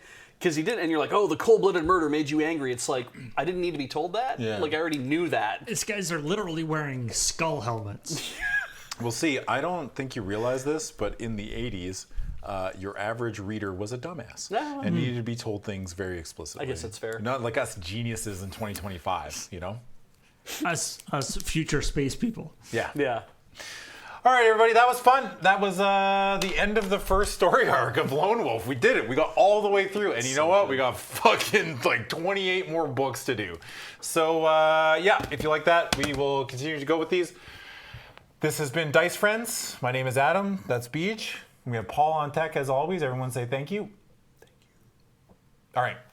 Just a gentle reminder that if you like this stream and everything else we do here on Loading Ready Run, you can support us over on our Patreon at patreon.com/loadingreadyrun. Very cool, very good. You know the deal. A couple bucks a month goes a long way in helping us. We also have a store at store.loadingreadyrun.com where you can purchase things like car stickers and tea cozies. And there's socks. You can buy socks. We have socks. Loading Ready socks. So yeah, if you want to buy one of those things, just go look. And if you don't see it immediately, keep looking. We have things that you could theoretically put on your feet. True. Yeah, true. Yeah. What is a sock, really? Yeah, what is a sock? Yeah. And this show, Dice Friends, specifically is brought to you by our friends over at Dragon Shield. If you go to Dragon Shield and buy something and use the code LRRMTG5, you get 5% off on your order. Very cool. Very good. It lets them know that we sent you, so very cool. You can buy all kinds of stuff like these player trays, where you can hold like all your dice and everything else, your character sheet and everything else, and they're very compact. And all you have to do when you're done is go like that and then store it away, and then you're done. You don't have to look for it. You don't got character sheets laying all over the place. I don't know what D&D players look like, but I'm assuming it's a mess of character sheets. Unless they use a laptop, but if you use a laptop, then you hate small businesses. Okay? So really, who's the evil one? Lord Hakan with your laptop? That's pretty much it out of us. We will be back eventually someday with book number 6 in the Lone Wolf series, the Magna Chi. Until then, thanks everybody for hanging out. Thanks Beej, thanks Paul, and we will see you next time.